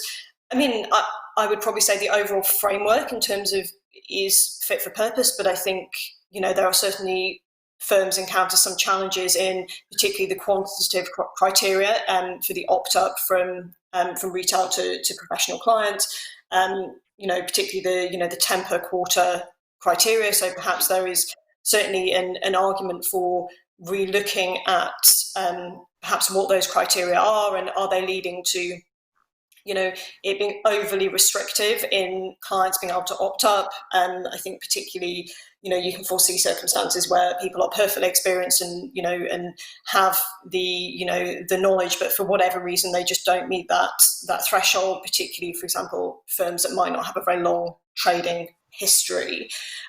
So I think there's certainly room for that to be looked at. More generally, creating a new category of client. I mean, I think similar to some of the themes we picked up on product governance, that I'm not sure adding additional complexity to the rules is necessarily the way to meet the objective of increasing participation and for retail clients, which is obviously one of the key objectives of the CMU. I think what really should be happening is kind of taking a step back and going, what's the objective here? What are all the barriers that are stopping or preventing kind of retail access? And it might be product governance that we've talked about, as well as other parts of the rules, both within MiFID and outside of MiFID as well. And really looking at what's going to meet that objective and avoid the risk of just adding additional layers and additional complexity onto the rules, which of course has a knock-on burden operationally for firms as well. It's not going to meet the overall objective of what the CMU is trying to achieve. But it's a question about client classification is a good one, because probably when we look at elective professionals, do you really think that the criteria are easy to assess? Actually, it's more based on the question of self-declaration assessment, or how do you in practice verify that the client meets actually the criteria, and who takes the responsibility for that? I mean, I think there's It's a good question. I think it's always been a challenge as to how that is looked at, and there's never going to be a perfect system on that, but it's certainly a challenge. Okay, Simon, do you think that the client classification question raises a more strategic question, actually, which is probably really linked with product governance question, as to whether being a retail client, I would access illiquid products such as LTIFs or actually products which are clearly not designed for as a primary market for retail clients. I think it goes beyond just being a strategic question. It really highlights a sort of a fundamental design principle or conflict of design principles in the way that MiFID operates. And I think if you look at the client classification and also say the product governance piece together, what it really seems to be designed to do is to create legal certainty around a series of silos, and this concept of an experienced professional, experienced retail client, sophisticated retail client, is really just an attempt to add another silo to the bucket that we've already got. But it's this idea that you have strict criteria for client classification. You have a series of strictly permitted instruments that clients are able to invest in. And somehow, if you create enough silos and enough information on the instruments, you can perfectly align the interests of the client, of the investors on one side, and the features of the instruments on the other, and get this perfect match, and everyone gets exactly what they want, and it's brilliant and wonderful for everyone. But in a context where there is certainty, legal certainty, and sort of regulatory certainty around whether firms are acting in the right way. And I think the trend that we're seeing, and there are hints of this in the Commission's CMU action plan, where they talk about the potential for getting investment firms to provide more advice and more training and bring their clients up the sort of the knowledge curve to better understand the instruments. Is the sort of the competing idea that actually maybe the way to get the right people investing in the right instruments is not to create an ever more tightly defined series of silos that you can put them in. It's to actually put some reliance on the firms providing these services, and also to some extent on the investors themselves, in sharing that kind of knowledge and training journey. In that perhaps if you can get to a stage where you are comfortable with the expertise within a firm, you are comfortable with the framework under which they provide additional training and guidance to their clients, then you can get to a point where ideally any client that is interested in an instrument can get sufficient advice and support to make an informed choice at that point as to whether they want to invest or not. So I think, to answer your original direct question, I don't think there is an inherent reason other than a potential lack of knowledge and experience as to why any client shouldn't be able to trade anything. What we've got is a very complex legalistic way of trying to predetermine roughly where we think the barriers should fall. The alternative to that is actually acknowledging that any individual investor with the right will can move up that knowledge curve if they have the right support from the firms that are providing guidance. And maybe that's an alternative model we should look at, particularly in a world where the EU is wanting to encourage greater retail investment in a broader range of products. Yeah, thank you, Simon. And well, Martin, do you agree, or do you think that indeed it's a real question of client journey rather than indeed a more legalistic approach of the matter? I think we need to do a cost-benefit analysis, and I was really heartened by Tilman's comment saying that there's no easy answer on this just now, because I think we need to look at, what will the changes drive increased flow of capital from the capital that's sitting on the sidelines of the European economy into markets? Will it improve investor outcomes, set against what is going to be the cost and complexity of adding in yet another definition, a complex legal definition, which may have subcategories and definitions, and which may end up just being confusing, where people just simply don't want to engage with the complexity. So we do need to ask ourselves, what are the opportunities we're opening up by making this additional definitional change?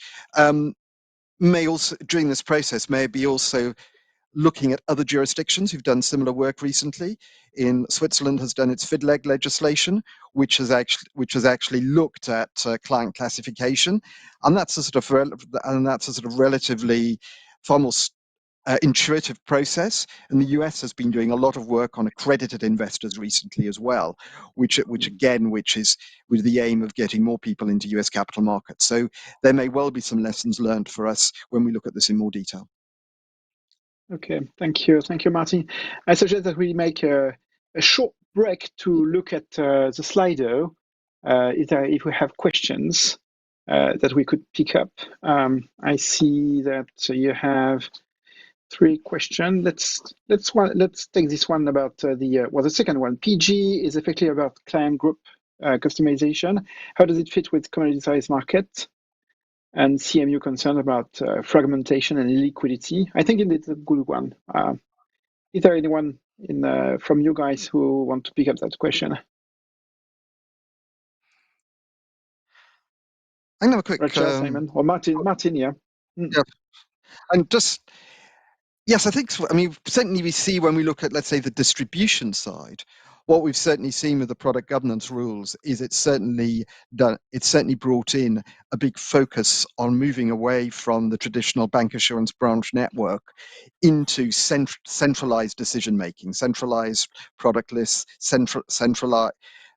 far more centralization of the distribution network, because in terms of the regulatory outcomes, you wanting to get a lot more consistency. You wanting to make sure that all your clients, wherever they are getting a consistent outcome. And so it has been driving a change of business model, and what that does mean, it goes right to that point of commoditization, that the services that are being provided to clients are far more commoditized. It's far more standardized models, standardized risk outcomes. Yeah. Okay. And I think that leads us to another debated topic, which revolves around inducements, because I remember that MiFID II rules on inducement are basically the result of a political compromise between supporters of purely banning inducements using the UK Retail Distribution Review, also known as the RDR, as an example, and their opponents who were more concerned about the preservation of what you just mentioned, Martin, the preservation of the closed-end distribution architecture for financial products based notably on bancassurance networks, such as France or Germany. Just to follow on Martin as an asset manager, do you think that that MiFID should indeed go one step further and prohibit inducement generally? So let's say the UK market experience with RDR was very specific to the UK. We'd had a UK market where the banks had actually moved out of providing financial advice to retail customers, which, if I talk to Continental colleagues, is a complete head-scratching moment. So you had a strong IFA market which is very unique to the UK. But let's take a quick step back on this debate on inducements, yes or no. It's quite a totemic argument on whether you support retail investment or not. The governor of the Bank of France earlier this week was talking about the 360 billion euros in the EU, which is sitting on the side in cash, which is not being invested in markets. Part of the effect of COVID is savings rates. Precautionary savings rates have jumped in many major European countries, such as France and Germany. There have been some increases in individual share trading, but longer term investments in European markets isn't happening. So there is clearly a problem, and it's a number of issues. Probably a lack of trust around conflicts of interest. That may be part of it. There's investor capacity. There's the complexity of investment. There's the whole frictional costs of investing. How many people are involved in along the chain of investment? How many documents you have to do? Lack of digital ID, clunky paper-based AML, know your client procedures. And so there's a lot of cost and friction which are keeping money out. At the same time, the traditional bancassurance networks were funded very much by by inducements, by commission payments. There has been an ongoing longer-term change to close branches down for consolidation. COVID has only accelerated that move to digital. But what I'd say is each country's on a different journey in that change, is moving differently. The digital transformation varies radically different from country to country in the EU. So what we need to think about is what are good outcomes for investors? And where does what role do inducements play in that? Then they're only part of the picture, and we need to think through. So what are the likely distribution models of the future, and how will they be funded, and how will consumers get good outcomes? So yes, let's be ambitious for consumers. I went back to your first point about an investor protection agenda. We really need to find that autonomy in Europe, where Europe's savings are funding companies in the market and funding individuals long-term retirement. And managing conflicts of interest is clearly a key part, but there are a lot of other capacity issues, capability issues that also need to be looked at. And we won't solve those by just focusing on one issue. That these need to be looked at in the round and have a real focus. Sure. And you, Simon, and probably also Rachel, what are your views on that? How do you respond to Martin? Yeah, I mean, I think Martin touched on the key point there. I think that the key term is conflict of interest, which is really what the inducements rules are intended to address. It's a sort of a blanket approach to this concern that where there is some sort of financial inducement, it may incentivize firms at any step in the chain to act not in the best interest of the end investor, which is, again, it's a reasonable concern to have. But I think the direct approach of an inducement ban it's a blunt tool to address that.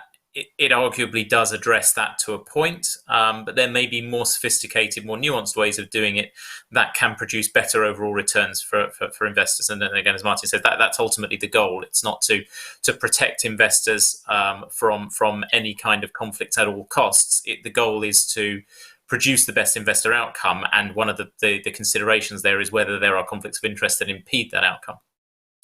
I think the problem with the way that this is approached under MiFID is again this idea that it's too formulaic, and it risks becoming more formulaic. And I think we see elements of that in the way that it's drafted, and in the ESMA paper from back in April that looked at the application of some of the inducement rules and recommendations for the future, in that the definition of what constitutes an inducement is arguably too broad. And it leads to things like the discussion within that paper around the approach that should be taken towards firms acting as underwriters or placing agents for primary issuance. And does receiving a fee for that count as an inducement? And actually, ESMA taking the view that it does. And that's a discussion which the industry has had previously, which several different law firms got involved in. The FCA opined on and came to the conclusion, in the UK at least, that it didn't, because the fee for the placement is a fee for a separate service than the fee that the investors are paying. If you start to apply a blanket ban on anything that might fall under the very broad definition of an inducement, then you run into a host of other problems unless you very narrowly define the range of inducements you're looking at. And I think if that becomes your approach, that you're narrowly defining inducements and banning that narrow definition and taking your eye off everything else, then you've moved away from the ultimate objective of protecting the end investor. So it's sort of trying to achieve the right thing, but I don't think there's not the level of sophistication in the tools which MiFID tries to use to achieve its objectives yet. Okay. And Rachel, do you agree that indeed, primary markets should be also separate from secondary market in terms of inducement or fees would be considered? I do. I agree with what Simon said, and I think it's interesting from listening to Simon and Martin and the questions and answers so far that there is a clear theme coming through pretty much all of our responses, which is one of balance of outcomes and objectives versus overly complex, or as Simon described it, blunt tools to get there. And I think that really needs to be a focus for how MiFID is moved forward, because it's clear that in a number of areas, while the right objectives are there, the means that are being taken to get there just aren't quite working. Okay. And then, well, if we look at also a much debated topic, which is investment research, the unbundling rule has strongly modified the economic model of making such fees standalone from other fees. Do you think that such rules should be, the rule should be amended for small caps? What do you think about what was mentioned by Tillman a moment ago about the 10 million capitalization rule, and creating actually, or splitting the market between large caps, small caps, and adding a new layer of complexity on that? Martin, what do you think? So I picked up two comments that Tillman was saying in terms of the overall objective that was behind proposals, and that was to create a vibrant ecosystem and to support the increase in European growth markets. And those, I think, fit in very much with the Capital Markets Union objectives. Whether rebundling for SMEs actually achieves that, I think, is another question. But this debate is very polarized, and I think it's really helpful just to go back to that support that we would have for supporting a vibrant ecosystem. And I know there's sort of comments that these changes are not for large cap managers. Well, we do invest across the. Clearly, we're not a specialized small cap manager, but we definitely invest in this sector, and we're very keen to get a vibrant ecosystem. First point to move back is that when we moved to an unbundled model, this was very much supported by our client base, and a lot of work went into changing the model. And there was a lot of work went on making sure that we had a global model that would work both in the EU and the US in terms of valuing research on the same basis to avoid conflicts of interest, to avoid issues of cross-subsidization. And a lot of work went into the SEC exemptive relief process. And that's important to be able to maintain that going forward. Looking at the European issue of SMEs and how we support ongoing growth in European SMEs, ongoing growth in these companies. There are still issues about whether the data supports this. We had the ESMA report on its trends, risk and vulnerabilities report in September, which from their perspective was questioning whether the data supported this. On the other hand, we have the French financial analysts market, Frederic, which you'll know very well, which has found a fall off in certain sectors of SME research. So, getting the data right is important. But we have concerns about fragmenting the market or siloing the market this way, but we do want to get a vibrant ecosystem. One of the things I think is worth thinking about is that we are very keen in supporting independent research houses. And under the current rules, there are issues about valuing. The big integrated brokers already have an internal client base for the research and their external clients. The independent houses don't have that internal support. And so I think it's really important that if you, even on a unbundled basis, that you can support that independent brokerage model by paying more for independent advice, so you can support the economics. The other ideas around issuer-sponsored research, extended trial periods, all very interesting. One final point, more widely, is Tillman talked about AIM. UK markets do have the nominated advisor, which sits with companies, which helps provide that ecosystem. And that was something that the AMF came up in their report at the start of the year, was noting that institutional broker who supports the SME is not always present in all other European markets. So that may be another way of looking at how do we support that ecosystem. Thank you, Martin. I will stop there a minute to ask maybe a second polling question, if it appears on screen, and which is also pulled from the consultation. Do you agree with this statement, which is the MiFID objectives correspond to the needs and problems of EU financial markets, notably via the filter of investor protection, as an example? And let's look at the responses. Whoa. Neutral, zoo. Neutral. Well, I wanted actually, I wanted to resonate this question with the last one I wanted to raise to the panel, with Brexit making noise in the background, delivering on the capital market union as now becoming more and more critical for the EU financial ecosystem. Do you think that the review of MiFID II package is ambitious enough? And I would say, put it another way and purposely provocative, would have MiFID II been different had the UK never been in the EU? Rachel, you start? Can I stay neutral on this question as well? It's a good question, and it's an incredibly difficult one to answer. Not least, I find it really hard to imagine a scenario where the UK had never been in the EU. But I suppose on a really practical level, I think it's inevitable that MiFID II would have been different had the UK not been at the table when it was being designed.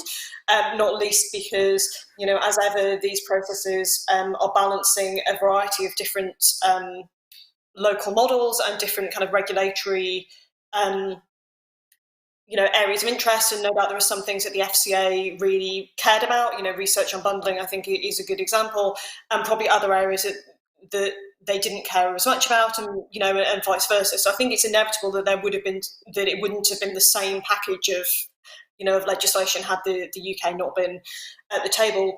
But more generally, I suppose, as you say, the objectives of the CMU now becoming more to the forefront, then I do wonder whether the attractiveness of the EU market and the impact that MiFID II might have had on that would have been perhaps viewed differently had it been the EU with the UK on its doorstep as a developed financial services market. So some of the things which are being looked at now in terms of is MiFID II being overly restrictive in preventing the flow of capital without wanting to go too much onto the market structure side. Some of the market structure issues, double volume cap, STO, that again, it's now how is that impacting the attractiveness of the EU market for investors?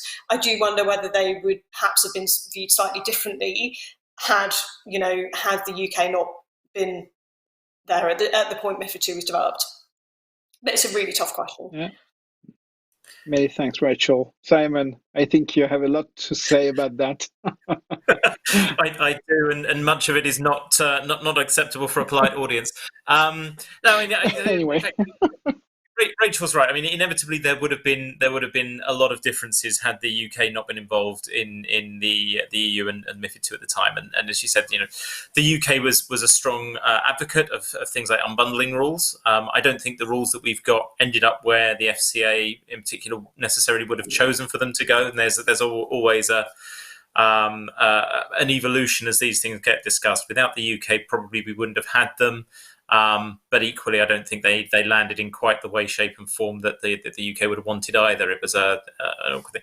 Equally, there are other areas that the UK really didn't support that were very popular elsewhere. And the whole approach to commodity position limits was not a priority for the UK, but was for other member states. So, MiFID II without the UK would have been unquestionably different across a whole number of different factors. And not just a case of what was in and what was out, but how it evolved in discussion as well. I think more generally, is it in the context of the CMU and the objectives? I think the problem is my concern, sort of sitting in this sort of awkward situation that I suspect a lot of people are in now, in that you're either sitting on the outside looking in, or the inside looking out and trying to gauge how the two different regimes are going to evolve.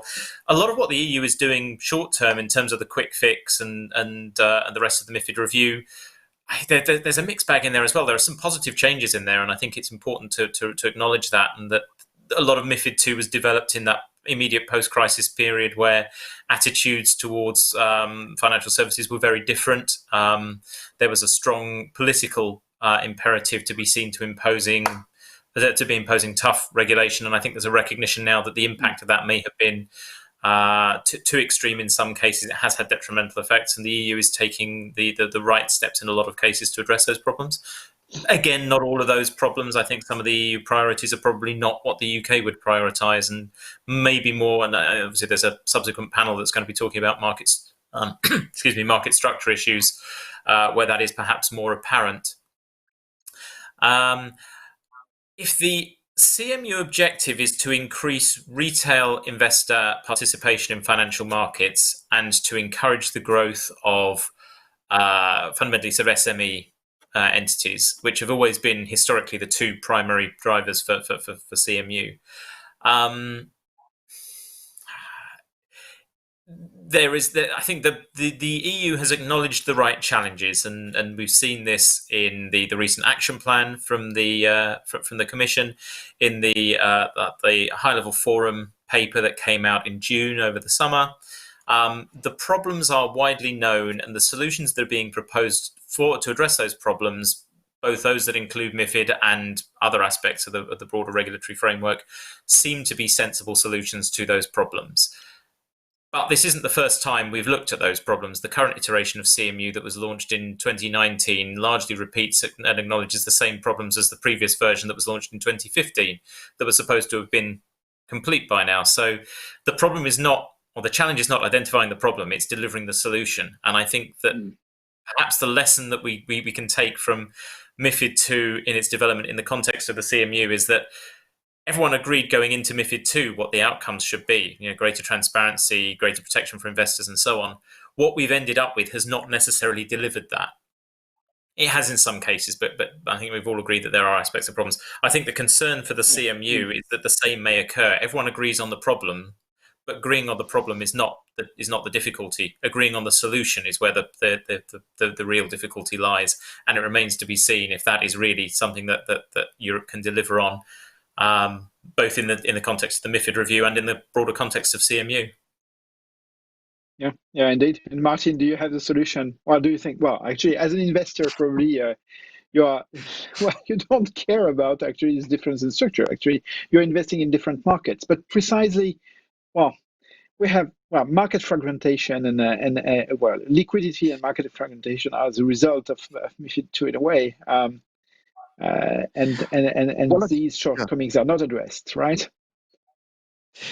So I think you put your finger on it. And one of the just going back to our first Slido question about, you mentioned transparency and fragmentation, and one of the fundamental concerns we have in investor in European markets is the fragmentation.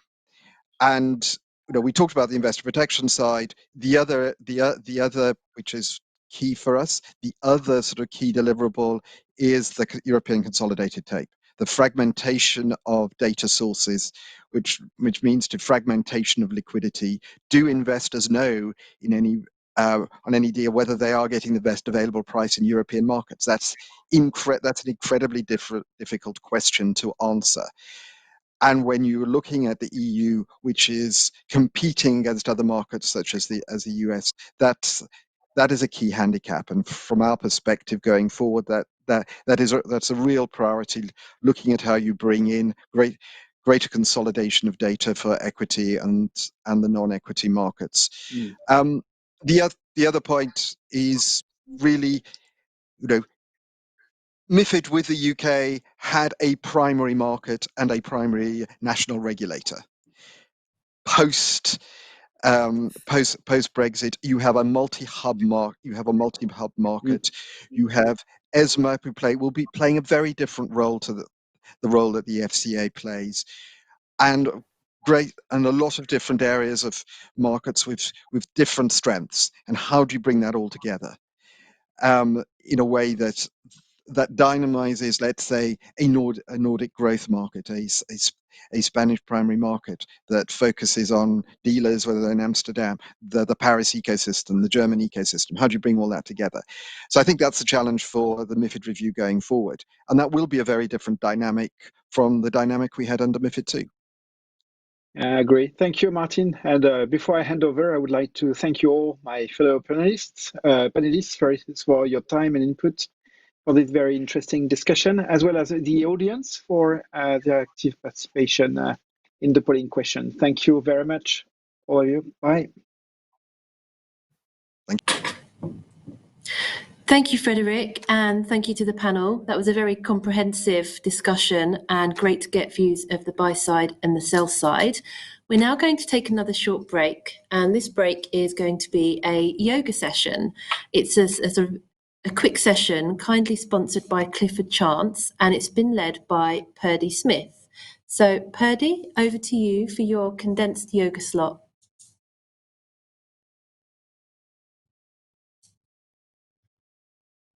My name's Purdy and I'm a yoga teacher and wellbeing consultant, and I'm here today from my yoga studio in Reading, UK. It's called Yogana, and I'm here to bring you 20 minutes of gentle yoga and mobility. And this will be accessible to everybody.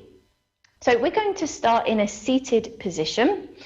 So we're going to begin by, you can either sit on the floor, or if you're sat in a chair, you can also do this seated in a chair. So do what feels best for you.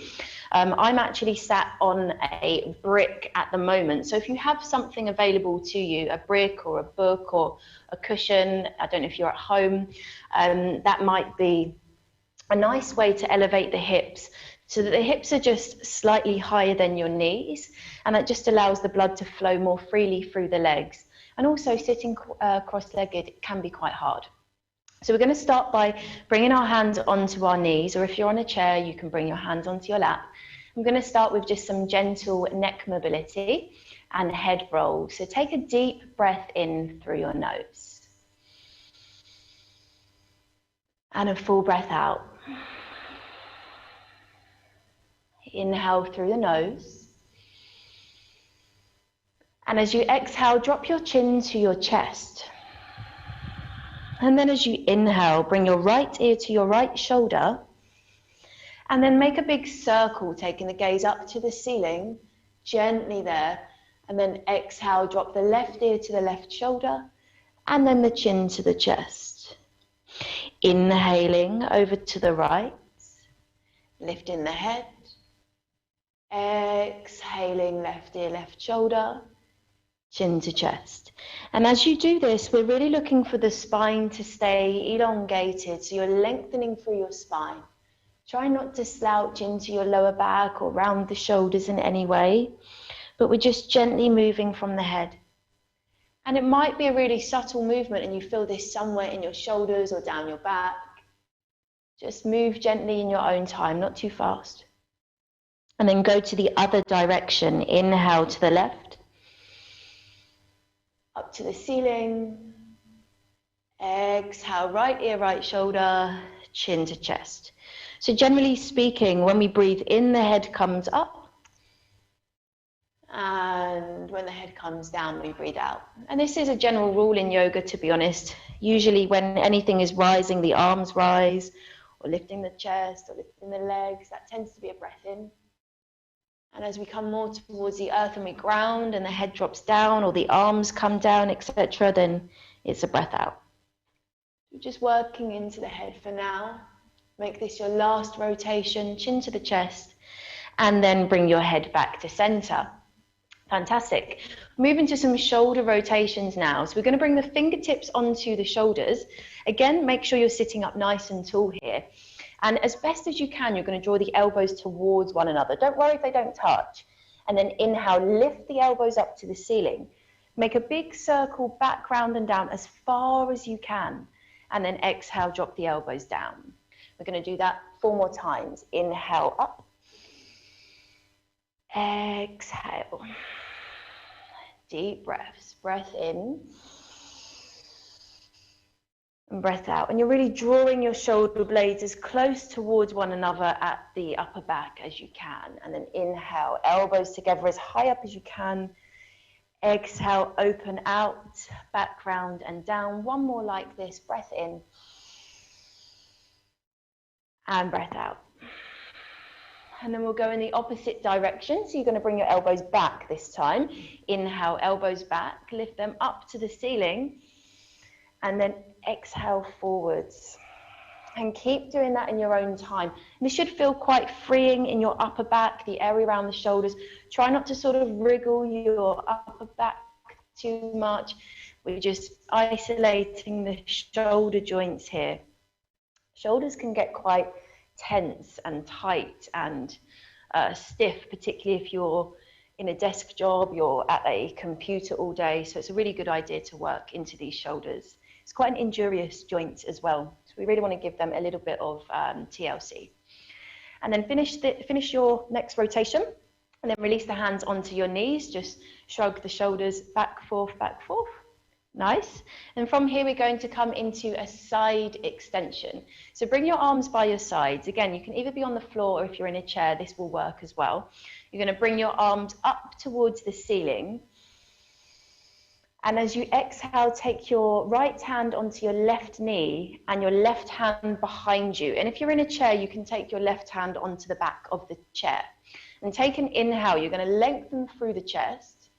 And as you exhale, turn the body round, taking the gaze over to the left shoulder. If you're sat on the floor, the left fingertips are on the floor behind you. And then we're trying not to hold the breath here. So every breath in, there's this sense of lengthening through the crown of the head to the ceiling.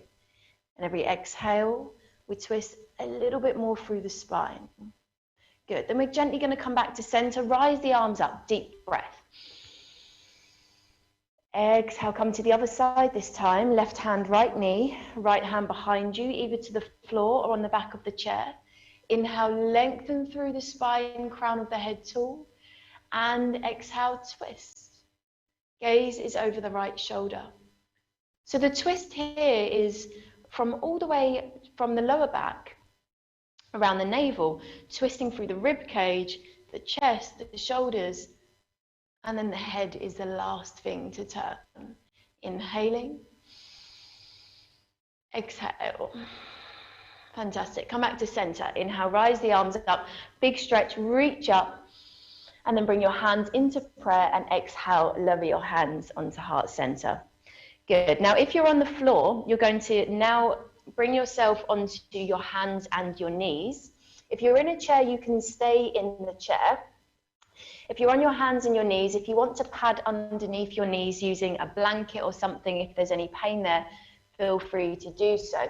We're going to come into some spinal movements, which is a cat-cow movement. And if you're sat in your chair, you can do this simply by bringing the chest forwards and then rounding the spine, chin to chest. But if you're on your hands and your knees, take your hands shoulder width apart, knees hip width apart, and then we're going to take a deep breath in, drop the belly down to the floor, kick the tailbone to the ceiling and look up. Exhale, bring the chin to the chest, pull the belly button in, round the upper back, just like an angry cat, spine towards the ceiling. Inhale, roll the belly forwards, chest forwards, looking up, shoulders soft. Exhale, round the spine, continuing this in your own breath. So if you're sat in a desk chair, then you're going to be inhale, chest forwards, look up. Exhale, chin to chest, round the spine. Inhaling forwards. Exhale. Inhale, belly drops down, tailbone kicks up. Exhale, round the spine, chin to chest. Good. Inhaling. Exhaling. Good. Now we're going to find stillness in the posture here. We're going to bring ourselves into what's known as a downward facing dog. So for this one, you will need to come onto the floor if you're in a chair. We're going to tuck the toes under from your tabletop position and start to lift the knees away from the floor. Begin to straighten the legs, push the floor away with your hands, and send your bum and your tailbone up towards the ceiling and towards the wall behind you. Relax your head, take your gaze either between the ankles or the knees. And from here, your knees can be bent, okay? Feel free here to pedal through your knees, lifting one heel at a time. So it's almost like you're stretching through your calf muscles, stretching through the backs of the thighs. And then splay your fingers wide, so really press down through all 10 fingers. We have a habit to curl our fingers up, particularly as we're using them all day to type or on our smartphones. So we really want to splay through the fingers and ground them down into the earth. Good.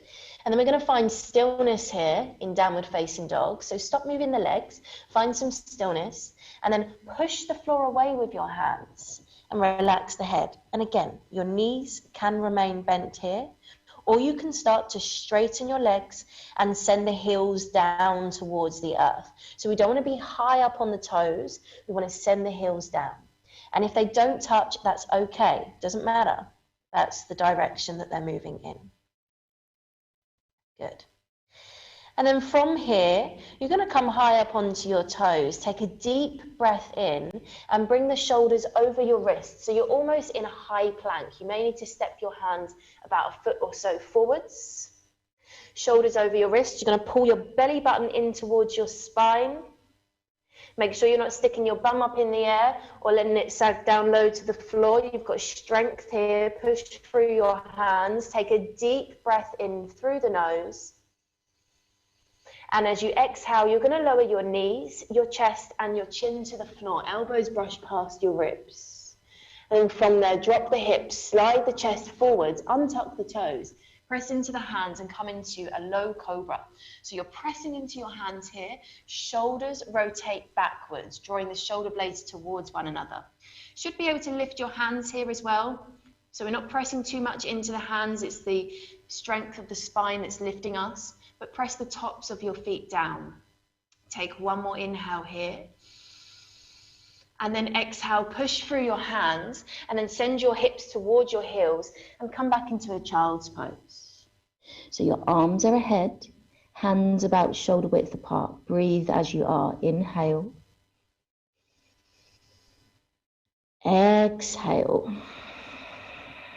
And then inhale, bring yourself back into your tabletop position, shoulders over your wrists. You're going to tuck your toes under here and lift back into your downward facing dog. We did this previously. So taking the gaze back towards your heels or your knees. And then we're going to come to stand at the top of our space. So take a breath in, come high up onto your toes. Bend your knees and look towards your hands. And then slowly start to step your feet towards your hands. You can bend your knees as much as you need to here. Take as many tiny steps as you can. And then once you get to the top of your space, you've come towards your hands, your feet are about hip width apart, and you're just going to fold. So allow your arms to dangle down towards the floor.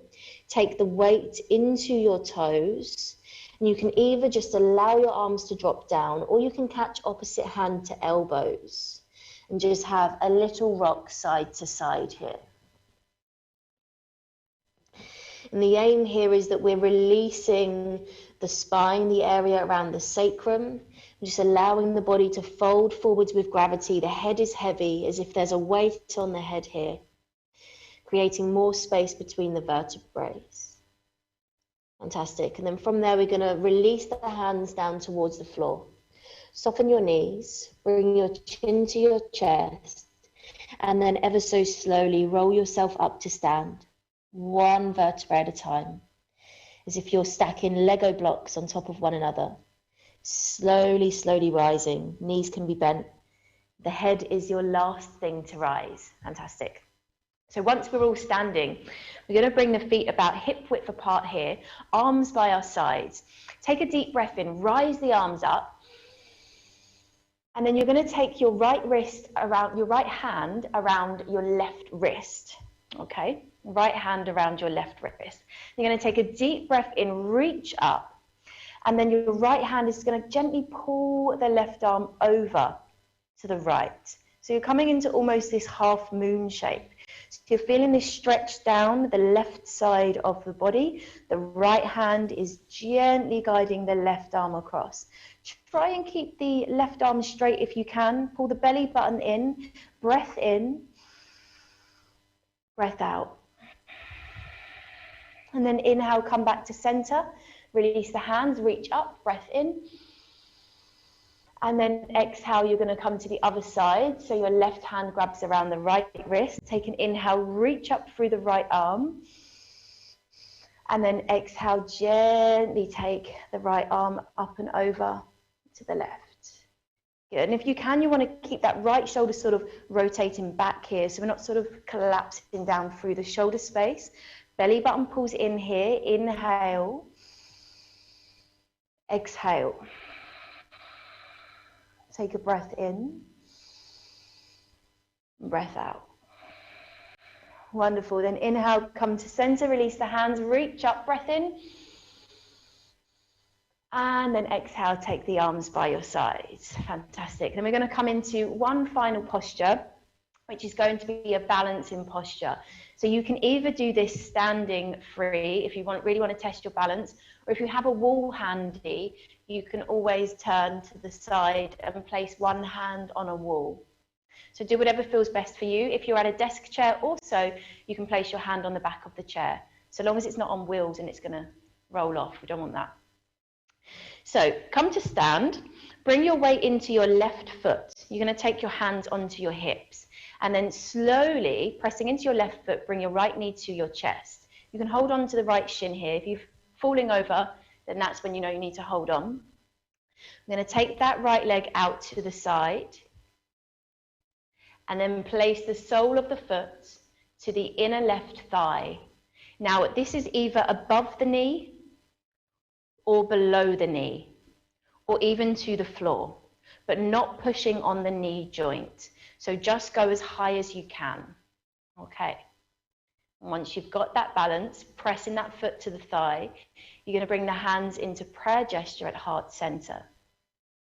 Lifting the heart towards the thumbs, pulling your belly button into the spine, relaxing the shoulders away from the ears. Let's take 3 deep breaths. Inhale.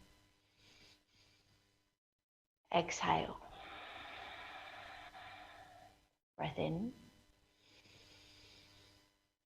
Breath out. If you fall out, it's okay. You can always come back in. Exhale. Good. And we're going to release the arms. Slowly release the leg. And then pedal through the knees. Well done. We're going to do that on the other side. So bring the weight into the right foot. Remember, this side might be a little bit different to the other side. So you might need the wall, or you might be absolutely fine. Press into your right foot. Left knee comes towards the chest. Take the left knee out to the side, sole of the foot, to the inner right thigh, either above the knee or beneath. Or remember, it can come to the floor also, just not on that knee joint. Bring the hands into prayer gesture at heart center. Relax the shoulders away from the ears. Really press down through your right foot. Belly pulls in. 3 breaths. Inhale. Exhale. Feel the grounding through the right foot, the stability. Breath in. Breath out. Fantastic. Release the hands. Slowly release your right leg. Bend the knees. Shake, shake, shake, shake. Then take your arms by your sides, finishing up now. Really press down through your feet. Bring your fingertips down towards the earth, crown of the head tall, standing tall. Deep breath in. Full breath out. Inhale, rise the arms to the ceiling. Look up to the thumbs, connect the palms. Exhale, hands in prayer to heart center. Do that twice more. Inhale. Exhale. Last one. Inhale. And exhale. And that concludes your practice today. Thank you so much. Have a wonderful rest of your day and take care. Thank you.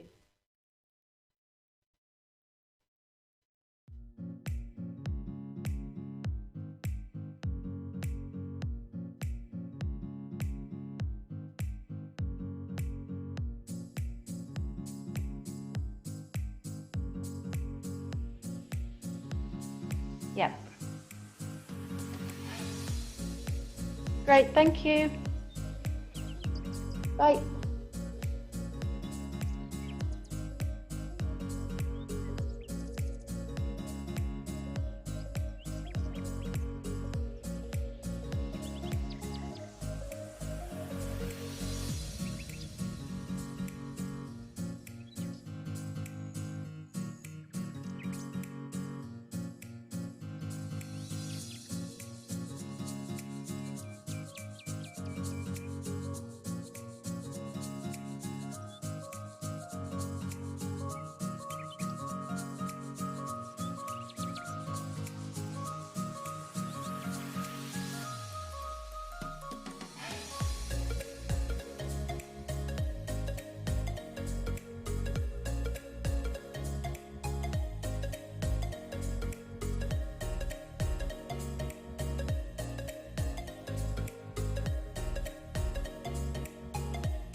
Welcome back, everyone, and I hope you're energised and invigorated for the next MiFID session.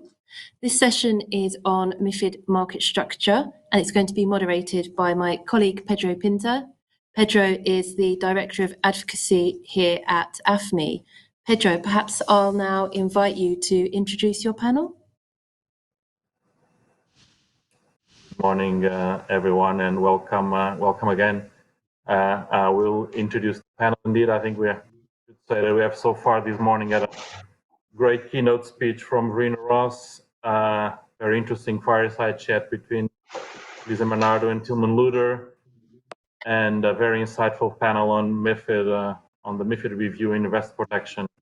We are now moving to the core of the MiFID market structure debate, and I'm pleased to announce that we'll have a fantastic panel to run us through those very difficult, often disputed elements of the MiFID market structure regulatory framework. On the panel and from the regulatory community, we'll have Stephen Hanks. Stephen is manager at the FCA's Market Policy Department and leads on issues related to MiFID at the FCA. Stephen and I have been working on these topics for many years, as most of us around this panel today, probably too many years, since the time of the Investment Service Directive and MiFID I. Alongside him from the regulatory community, we'll have also Patrice Aguez. Patrice is the head of Markets Regulation Division at the French IMF. Prior to his current role, Patrice was financial counselor within the French Treasury Department in New York and held a few other roles at the IMF since 1995. From AFME membership, but also carrying a great wealth of knowledge on these topics, we'll have Claudia Gonzalez. Claudia is Executive Director at JP Morgan in the EMEA Regulatory Affairs team. Claudia joined JP Morgan in 2013, but prior to that, Claudia worked at the FCA in UK, at the European Central Bank in Frankfurt, and at the European Commission in Brussels. Alongside Claudia, but last by any means the least, we'll have Lisa Bernardo, is Director of Public Policy Europe and UK at Credit Suisse and chairs AFME's MiFID Steering Committee. We have certainly heard from her this morning already in the very interesting debate with Tilman Luder. This is a fantastic lineup of panelists, I should say. They are all extremely knowledgeable and no doubt they will speak their minds on any of the several controversial issues that we'll be discussing. So it will be in very good hands. You will hear very little from me other than just to moderate questions and control the time. Before handing over to our panelists, I may remind everyone that the audience can raise questions through Slido, which you can find on the right-hand side of your webpage, and that questions can be liked by the wider audience. Take your time to familiarize yourself with the Slido system on these initial minutes, and do not hesitate to raise your questions. We'll aim at dedicating a good 10 minutes to answer the more important questions. We'll also run a poll, so get ready for that. Get ready for the questions that will come your way towards the middle of the session. Without further ado, let me hand over to our panelists. They are the ones that trigger your interest to be here with us today. So let's make the best use of our 15 minutes. Market structure is a complex matter. It's actually difficult to define or to put boundaries around. So let's get started with something that has been on the headlines. Let's start with equities market structure, and in particular the share trading obligation, if I may. Elisa, maybe starting with you, the STO has been implemented in 2018, and it has remained in the headlines since before its implementation. If I could start with a couple of questions, maybe. In your opinion, has the STO been beneficial at all? And when I ask this, particular to the users of equity markets, and maybe as a follow-on, what can, in your view, market participants expect in the future? We have a potentially no deal Brexit looming rapidly ahead. How and why is that important in this context? Thank you, Pedro. So your first question, has the STO had a positive effect? Well, I was thinking back as to when the STO was first discussed and when it ended up in the rulebook. It was well before anybody thought we'd have a referendum on Brexit, let alone knowing the outcome. And I don't recall that at the time there was a particular problem with European shares being traded outside of Europe, which I always thought was what the share trading obligation was trying to solve for. It wanted to keep European shares being traded in Europe. That's where they were being traded at the time, and that is where they are being traded now. So the situation is the same as it was before we had it in that respect. I said that this was STO came into the rule book before we knew there would be a Brexit referendum. Now, of course, as you were saying, we now have Brexit, and whatever it is, whether we end up with a deal or not, doesn't really matter for financial services, because it doesn't look like the deal will cover it. So will it make a difference going forward? Well, yes, it does, because as we know, the share trading obligation has extraterritorial effects. And that is also why Verena Ross was talking this morning about it. Extraterritorial effects of the STO were a problem when it came into force. And indeed, as you were saying, we were talking about them certainly in 2017, and Tillman said a solution was found at the end of 2017, which dealt with the bigger of the problems brought in by the STO, and the fact that whenever you have an instrument that looks like it's available for trading in Europe, regardless of whether the issuer had any SAT, then you're potentially subject to it. That we come to Brexit, we have a much bigger problem, because we don't have just one STO with its extraterritorial applications, we have two, and there's an overlap. And so what happens when you have the UK share trading obligation and the European share trading obligation, which obviously are exactly the same, at least as we look at them now? How does that work when you have instruments that are subject to both? Now, as we've seen, ESMA has already tried to deal with some of the problem by saying essentially that the European share trading obligation will not apply to shares of British companies going forward, regardless of whether they're available for trading in Europe or not. That's helpful, because the previous solution we'd been told clearly wouldn't deal with UK shares. But the overlap is greater than that, especially as there are European shares that are traded in London. And so what happens there? What we all hope for is a situation that minimizes friction and overlap, because when there is friction, there's one person that pays, and that's the investor. So I think what we should ask of our regulatory colleagues is, are we going to be able to deliver an outcome that minimizes those frictions? Mm-hmm. Yeah, that's a very interesting reflection. I realize that you avoid the initial question on whether the STO has been beneficial at all for the users. I think I would know your answer, but do you want to expand a bit on that regard as well? Well, as I was saying, I don't think that we had a problem that needed fixing when the STO came in.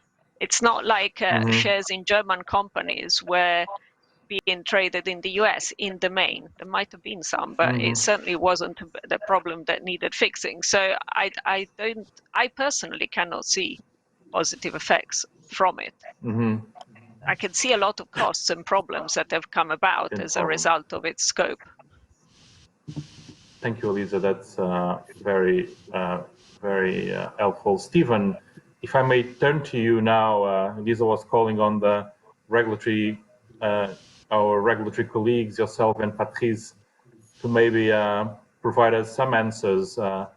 As a regulator, as a supervisor, maybe briefly, what's your views on the effectiveness and benefits, or lack thereof, of the STO?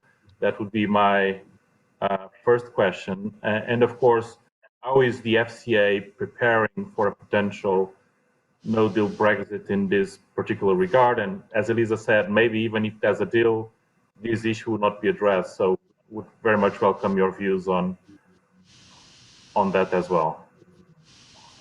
Thank you and good morning. For the avoidance of doubt, and particularly for the benefit of the journalists who are listening in, I'm not going to say anything new on this subject. What I am going to say is to reaffirm things that have been said previously.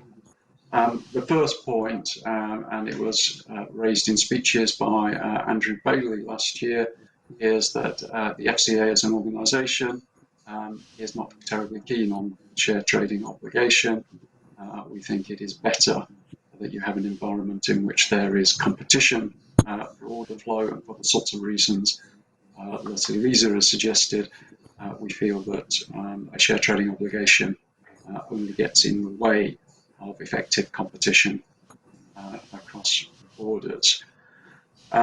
In terms of what might happen, obviously, I don't know what is going to happen as a result of the negotiations.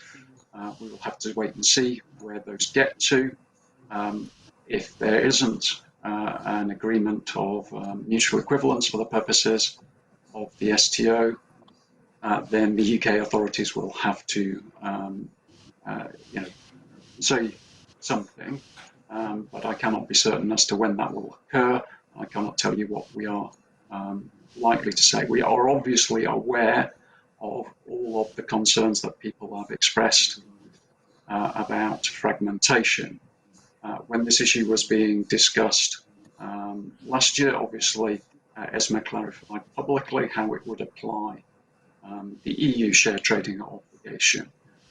There were aspects of that, the fact that effectively they were de-scoping most of UK shares, which we welcomed, but in a statement we made last year, we expressed concern about the impact of the approach that ESMA was taking, essentially covering EU ISINs on those EU issuers who have chosen to have a listing in the UK. They've made a positive decision to use UK markets. So that's why we felt that where things had got to last year were not satisfactory. Obviously, ESMA has proposed in the context of the MiFID review that there would be some recognition of shares which are being traded of EU issuers outside of the EU, where they've sought admission to trading outside of the EU. That clearly is a potentially positive development, but it is not part currently of either EU law or ESMA interpretation. So I think we need to await developments on that.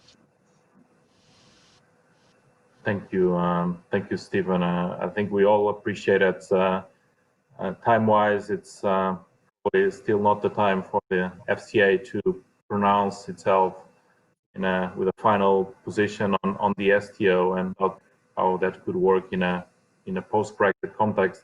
I would ask Patrice along the lines, and appreciating that you may also not be able to tell us anything in relation to the work of the STO in a post-Brexit scenario. But I would ask Patrice, because the IMF, ESMA, have both spent a lot of time reflecting on the STO recently. There were, of course, the 2018 guidance, but more recently, ESMA also provided a piece of advice to the European Commission on equity markets, which included an important section on the share trading obligation. How would, in your view, how would so to say, an ISIN plus currency approach, as proposed by ESMA, improve things in a meaningful way? And maybe more broadly, is the IMF still convinced that the share trading obligation is an important tool to improve the functioning of equity markets? Okay, so thank you. Good morning, everyone. I mean, MiFID II regulation is a complex regulation because it involves different actors, buy side, sell side, infrastructures, which may have different interests or different skin in the game. So in other words, it means that the beneficial of one regulatory situation, the view of this beneficial side might be different depending on where you are. So in our view, I mean, the share trading obligation is still a good good, I would say, requirement. I mean, the share trading obligation, it's not only a question of best execution, but it's also a question of market infrastructures. In terms of, for instance, tick size, in terms of building up strong market infrastructures in Europe. So I would say that if as it has been said before, if people may have the feeling that the situation is the same now than it used to be before, it might also raise some question about why. And why not because of share trading obligation is not useful, but also probably because why we may have so many waivers on the share trading obligation. So, I mean, again, I mean, it's always a question of perspective. So that, having said that, as you have said, I mean, I will not make any comments about the Brexit situation. I mean, it's far beyond me. The only thing I can say is that to point out or to highlight ESMA proposal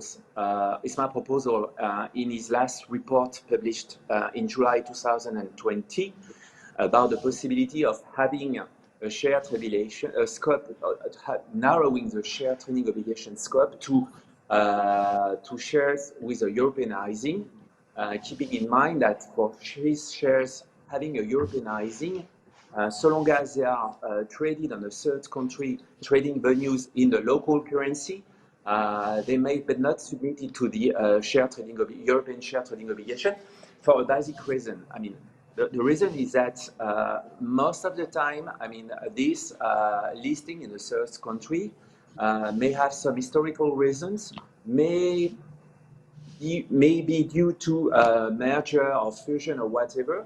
So I think this approach is simple, I would say almost basic. Just take the ISIN, take the currency, simple, basic, and easy to implement, and still open the possibility for European investment firms to have an access to some pool of liquidity outside of Europe, so long as, I mean, this pool of liquidity is justified, for instance, because of local currency or whatever. So this is a bit the feedback of the I can give you from the ESMA proposal in this report published last July 2020. That is the proposal of the ESMA, and let's see if it's going to work or not. How we're going to implement it, but that's where we are now. I thank you. No, I get that. Thank you, Patrice, for that. And I see that Elisa is willing to come in and maybe react to your remarks and Stephen remarks. Elisa, please. Thank you very much, Pedro.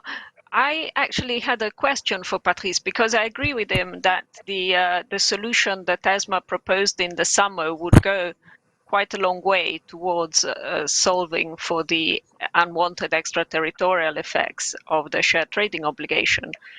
But what I personally struggle to explain to others, and so I hope that Patrice will be able to help us, is the country of why the currency of the exchange in which the third country exchange rather than any third country currency. And the reason I ask is that precisely for historical reasons, as Patrice was saying, sometimes you have a company that lists outside its home jurisdiction, in this case the home jurisdiction, the EU 27, but it's not in the currency of the exchange, it's in yet another currency, not say any third country currency. No, I understand your question, and of course, I mean, this is a very good question, if I may say that. But again, I mean, you have to understand the rationale behind all of these things. I mean, the rationale is to say that you're not going to apply the STO to a shares listed in a third country in a local currency, because the local currency is a good proxy for having local investors. I understand that in an international world, I mean, it's probably just a proxy, but don't forget that, I mean, when you set up rules, you need to think about big step, and this is a kind of proxy which is acceptable by everyone. Maybe next step will be what you said, but at this stage, we needed a proxy, and the proxy to define what could be the local investors is a local currency. But I understand your question, and this is something which might be one day will be put on the table. Let's hope so. Thank you. We could spend much more time on this topic with the risk of spending the entire session on it. It's quite an interesting one and controversial. I'm sure we'll discuss more over the coming weeks. But in the interest of our time and our audience, I would just may turn briefly to the other important trading obligation that we haven't discussed yet, the derivatives trading obligation, and just very briefly ask Claudia if she can share her views about the functioning of the DTO, particularly again in the context of a possible no-deal Brexit in just a couple of months. Yes, sure. Good morning, everyone, and good morning, Pedro. And thank you for asking the question, because I do feel like we talk a lot about the STO. We hear a lot about the STO and the potential conflicts, with Brexit, and we're also hearing that, also raised as part of the discussions of the MiFID II quick fix, and also, although we know the DTO is we're going to be facing similar challenges, if not greater challenges. It feels like the discussions is lagging a little bit behind. So as we know, in the absence of mutual equivalence for UK and EU trading venues, UK and EU counterparties will just simply not be able to trade with each other on those particular derivatives. I think Stephen has already acknowledged, and we know that European regulators are also acknowledging that they understand the challenges that this represents. They're sympathetic to the industry concerns. But as well, I think, as Verena Ross said this morning, we kind of just have to wait and see what the wider UK and EU political negotiations will bring. However, in the absence of any equivalence, and similarly to the STO discussions, we do hope that regulators can kind of explore alternative solutions as well. And here, we're also having exploring limiting the scope of the EU and UK DTO in order to avoid this overlap. But of course, all those solutions will only work, if both jurisdictions kind of reciprocate such an approach. I remember as well back in the days, Robert Hoffel making some proposals as well as to how to avoid the potential overlap as well. So there's been some discussions, and hopefully, we can sort an alternative way out. However, at the moment, we don't have any certainty. The uncertainty is still much up there. And as the industry, we kind of have to go ahead. We have to think about making sure that we mitigate the issues. And by that, what we do is really communicating with our clients, making sure that we explain to them the potential trading disruptions, but also looking for potential other alternatives, like trading using the CEF venues as a way forward, as they are at the moment deemed equivalent by both jurisdictions. However, I have to stress that this is not a complete solution either by any stretch, and also that personally I find this a little bit ironic, having to use U.S. trading venues. So hopefully we get some more clarity soon, and hopefully we can come up with some sort of more pragmatic approach. Thank you, Claudia. I think you are absolutely right that clarity is welcome very soon. I believe that probably we should organize a similar panel in 1 month or 6 weeks to maybe with more certainty discuss the solutions that might be on the table. By then, I would maybe move to the next theme, and this was a very interesting exchange of views to kickstart the panel.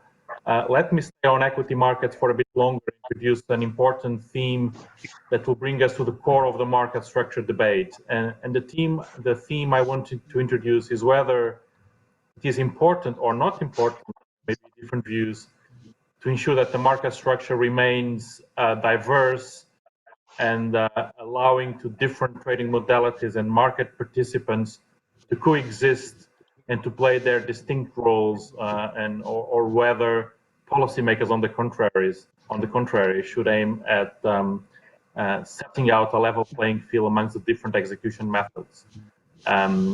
Even if, and I think we would appreciate that's the case, even if those different execution methods serve different purposes and different users of equity markets.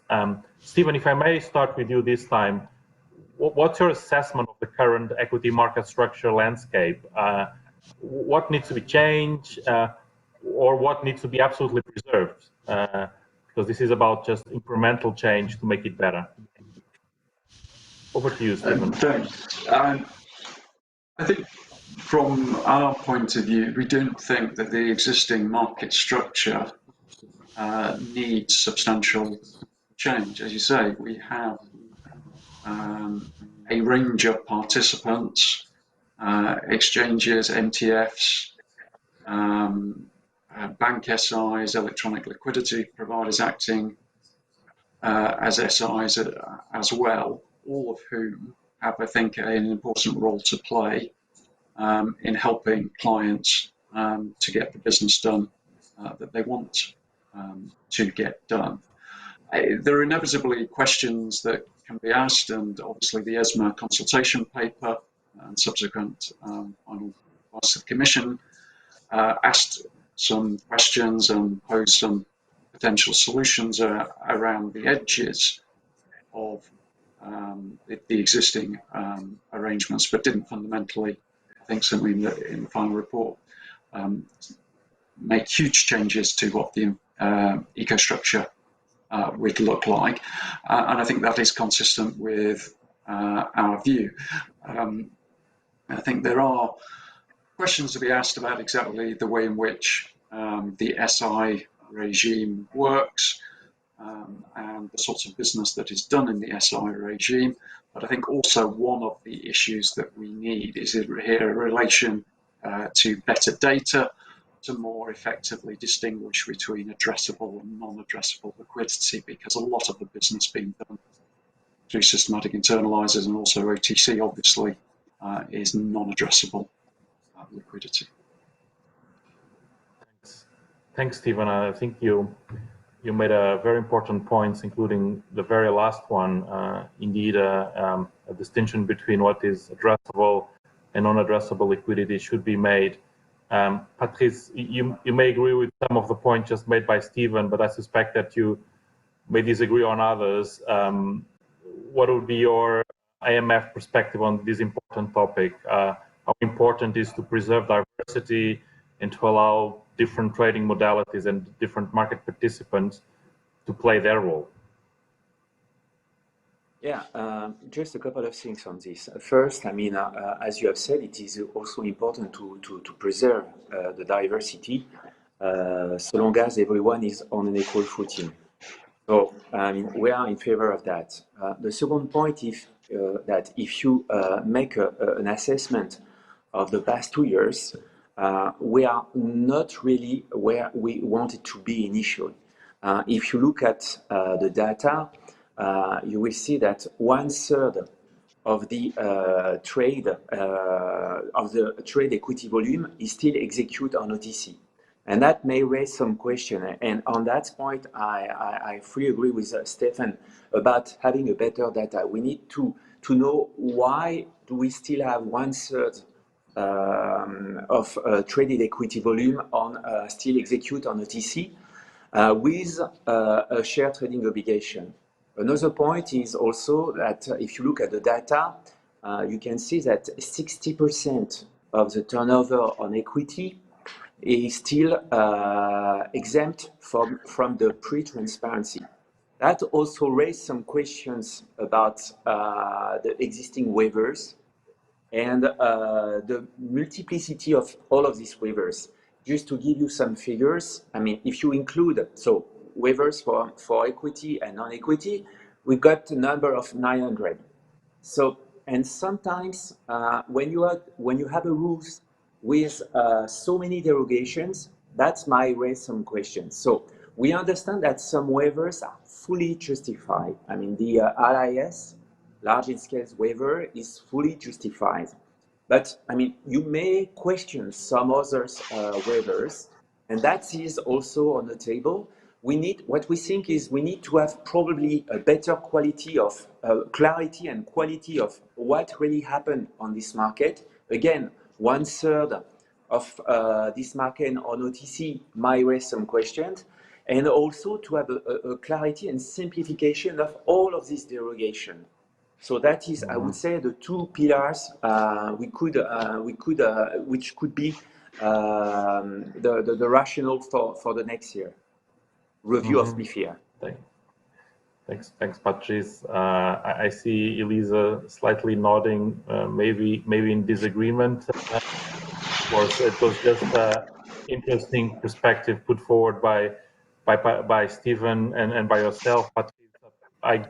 I guess Elisa, most of the audience may be waiting for a reaction from a bank to the many important thoughts put forward just now by Stephen and Patrice. What was your reaction from a market participant perspective?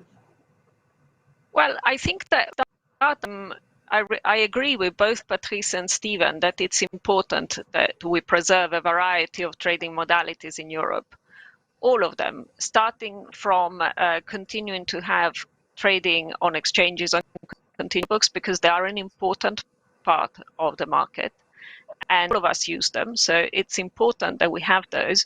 But it's important, as both Patrice and Stephen were saying, that we have alternatives for the sort of trading for which exchanges are not the right venue. You know, if you are a pension fund, a large pension fund, you don't necessarily want to do all of your trading on an exchange. And in the 13 minutes that remain, I'm not even going to try and explain why, but we can have those conversations separately. Certainly a reason why you should look at large in scale business differently from the rest. And I also agree with both colleagues on the other side of the desk, as it were, that it's important to look at addressable liquidity versus non-addressable liquidity. I know that your colleagues at AFME had run some interesting numbers, Pedro. And then, for example, if you look at addressable liquidity broadly, the percentage of that liquidity that happens to be traded on venue is actually 81%. And only 13% takes place on SIs. The remaining 6 is OTC. If you then both Stephen's and Patrice's point that in scale business is actually different, you think, and I think that equity colleagues' view is that large in scale business is actually non-addressable, then the amount of LIS business that is on venue is 92%. So I thoroughly agree that we need to have a very good look at numbers and have a conversation as to analyze how that level of business, where the business is, why it is there, and why we need a variety. And on why we need variety, variety breeds competition, competition breeds innovation. And if you take costs down, you deliver better outcomes for investors. And certainly, in our view, delivering better outcomes for investors is what this is all about. Because if you have good outcomes for investors, they will prefer investing in capital markets as opposed to keeping their cash in deposits, which, as Martin Parks was saying in the previous panel, is a problem that we have in Europe now, because we have a very large part of savings in Europe that are sitting in bank accounts getting very low rates of return, if any, if they're not paying to keep the money in the accounts. And at the same time, we have a lot of companies that could do a capital markets financing and will need it more and more as the support measures put in by member states to deal with the pandemics are withdrawn. If we want capital markets to be part of the solution, we need good outcomes for investors. And diminishing the costs of trading will go a very long way of doing that. Thanks, Elisa. I think it was a very, very good summary of the important points made by Chris and Stephen, but putting on the very forefront of the debate the need for cracking the data and really make the analysis to eventually support the policy measures for the future. I think we could stay the rest of the 10 minutes on equity markets, but I should move everyone to fixed income markets and as important developments happening there as we speak. And as we turn to fixed income markets very briefly, I'm sure everyone have seen the recent transparency advice on fixed income markets. That was a wide-ranging piece of advice covering a number of aspects that are all very relevant to the functioning of fixed income markets.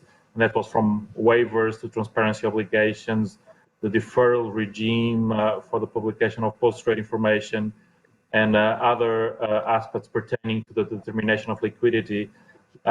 We could spend, again, a lot of time on this one, but Claude, if I may ask you as the short 5 minutes, what is your assessment of this set of recommendations that indeed are very wide-ranging, and how do you see the current state of play on fixed income markets transparency in Europe?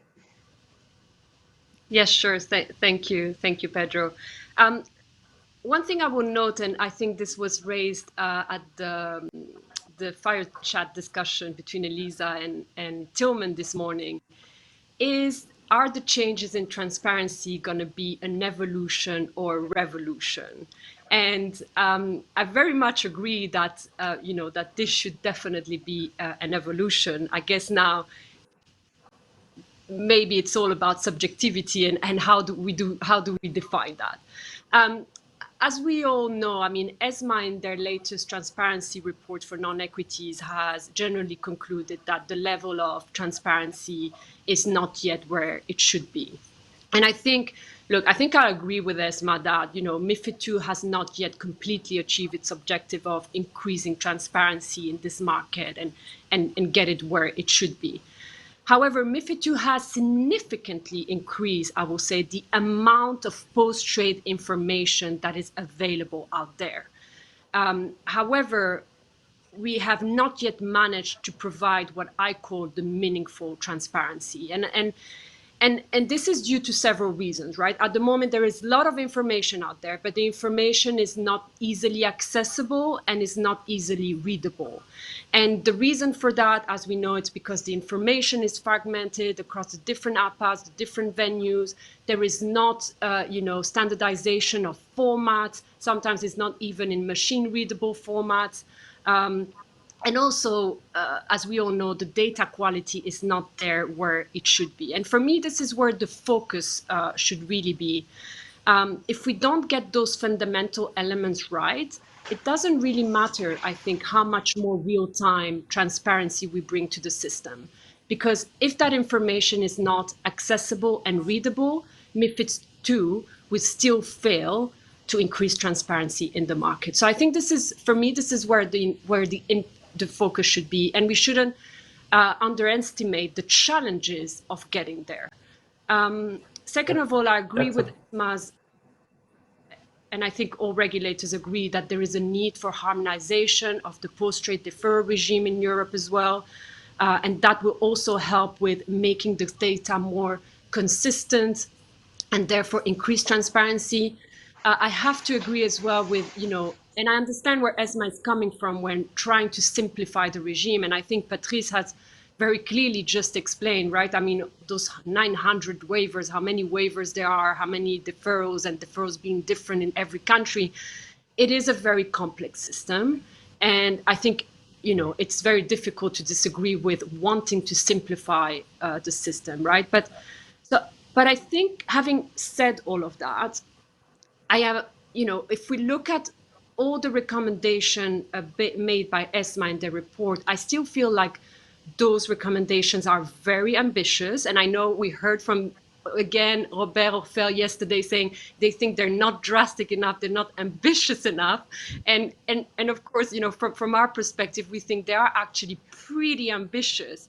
And I'm actually a little bit concerned that ESMA might be giving up on this, phased-in approach, which MiFID II, really took care to implement and so that's one of my main concern.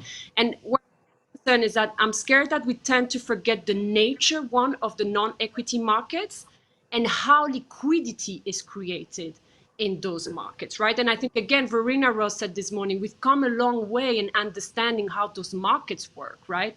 But when I read the ESMA report, I feel like maybe, again, we forget a little bit how that liquidity is created. And as you know, in those markets, too much transparency too quickly can have negative impact on market liquidity, but ultimately cost to end investors. ESMA is proposing a lot of reforms, quite significant reducements of the deferral, potentially move to the phase 2 in terms of bond liquidity assessment, the removal of the SSTI. All those elements are cumulative, and we need to look at the cumulative impact that this will have. They're all interrelated.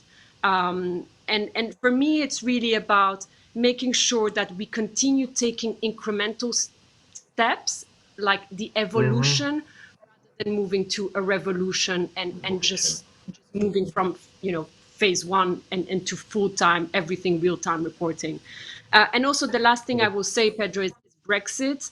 And of course, we very much hope policymakers will also take that into consideration, and how the markets will evolve after Brexit, and how this can affect the market as well. With, of course, possible dislocations happening because of that.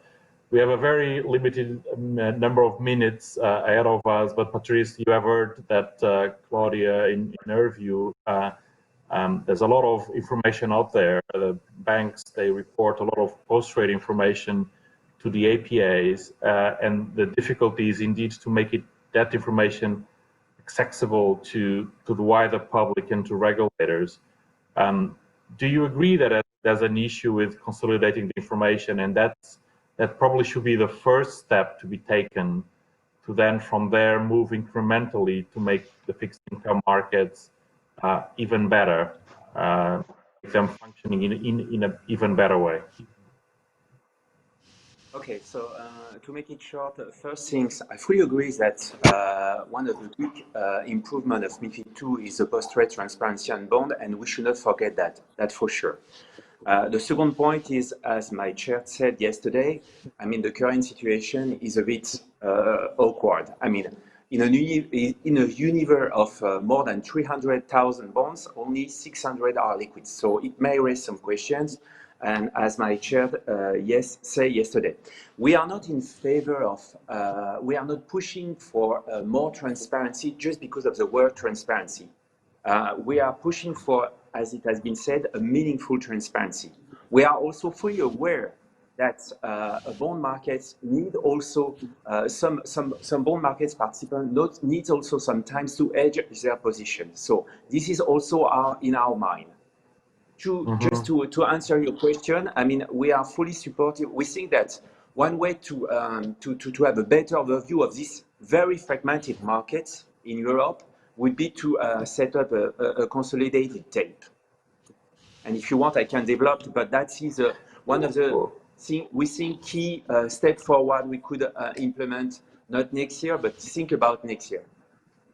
Let me maybe just, we have like 2 minutes, maybe ask my colleagues to, because we're planning to run a poll. We are slightly late on our schedule, but that poll would be about what are the top priorities for change on European and UK securities market regulation, and if we can run it now, and I would ask our audience to start voting on their computers. We would take it as an introduction to our next question. That would be maybe to Stephen, because we haven't heard many things from the UK.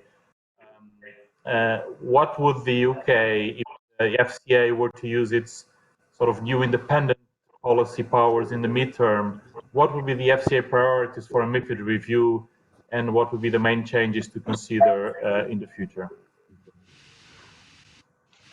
Well, look, I mean, we don't know exactly what position we're going to be in after the completion of the Brexit negotiations. So it's a bit difficult for me to be clear as to we will do X, Y, or Z. But I think there are three things that we are interested in looking at. One is the issues around market data. A lot of the points which Claudia made around the quality of the data and the accessibility of the data, I think, are important. Also, the MiFID transparency regime puts a lot of burdens on regulators, venues, and firms, and we would be interested in seeing whether there are means of lightening the burdens in terms of the operation of the regime, consolidating bits of data and the like. Second is, when it comes to transparency, I think non-equity transparency would be a bigger priority for us over equity transparency. And again, I think we would be looking at some of the same issues as ESMA is looking at in terms of the post-trade transparency regime and the current 4-week deferrals, and whether there is a better balance that can be struck there. The third thing I would emphasise, and again, it was picked up in one of the recent ESMA documents, is the regulatory perimeter when it comes to trading venues. I think in a variety of areas of trading, there are a number of questions which have emerged over the last 2 or 3 years about entities doing business and whether they should or should not be in the regulatory perimeter as trading venues. And I think that is something we would also want to look at again. Thanks, Stephen. If I would ask my colleagues to maybe give us the results of the short poll, and in the meantime, asking Elisa if from her perspective, there are any specific point that you would like to see change in the regulatory framework in both the UK and Europe for the medium term, and then we will probably wrap up with that, as we are effectively already 2 minutes after our schedule. Elisa, over to you. Thank you, Pedro. I think the key thing is very much, as the audience is saying, the key issues are simplifying the transparency regime so that we can focus on the key things. And to the extent that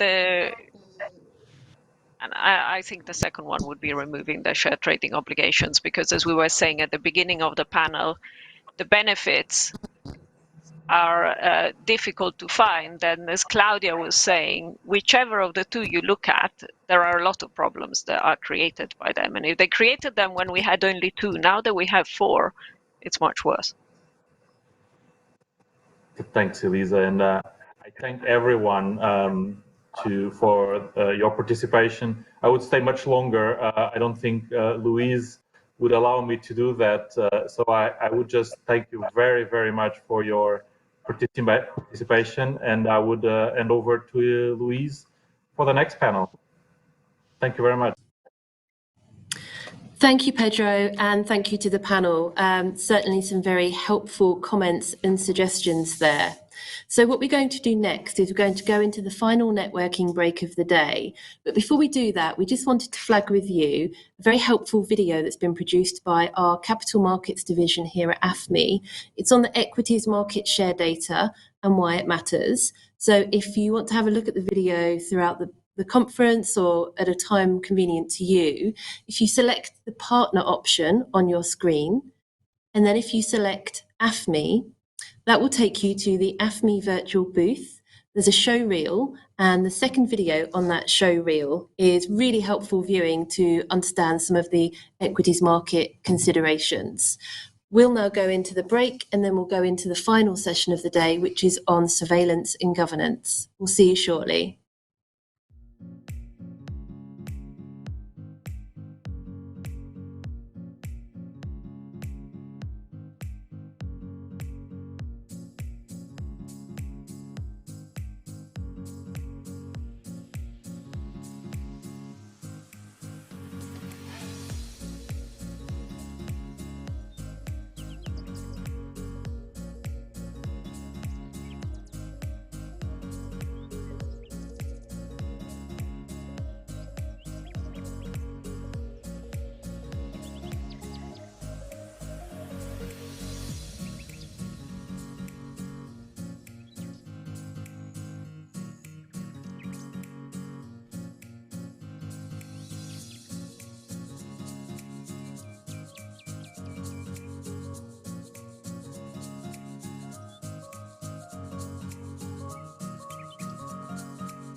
Welcome back, everyone, and I'm very pleased to introduce our final panel of the conference. And I'm also very pleased to introduce Tom Goodman. Tom is going to moderate the panel, and Tom is a Senior Manager, Financial Crime and Forensics at EY. And I'll hand over to Tom to introduce his expert panelists on the surveillance and governance session.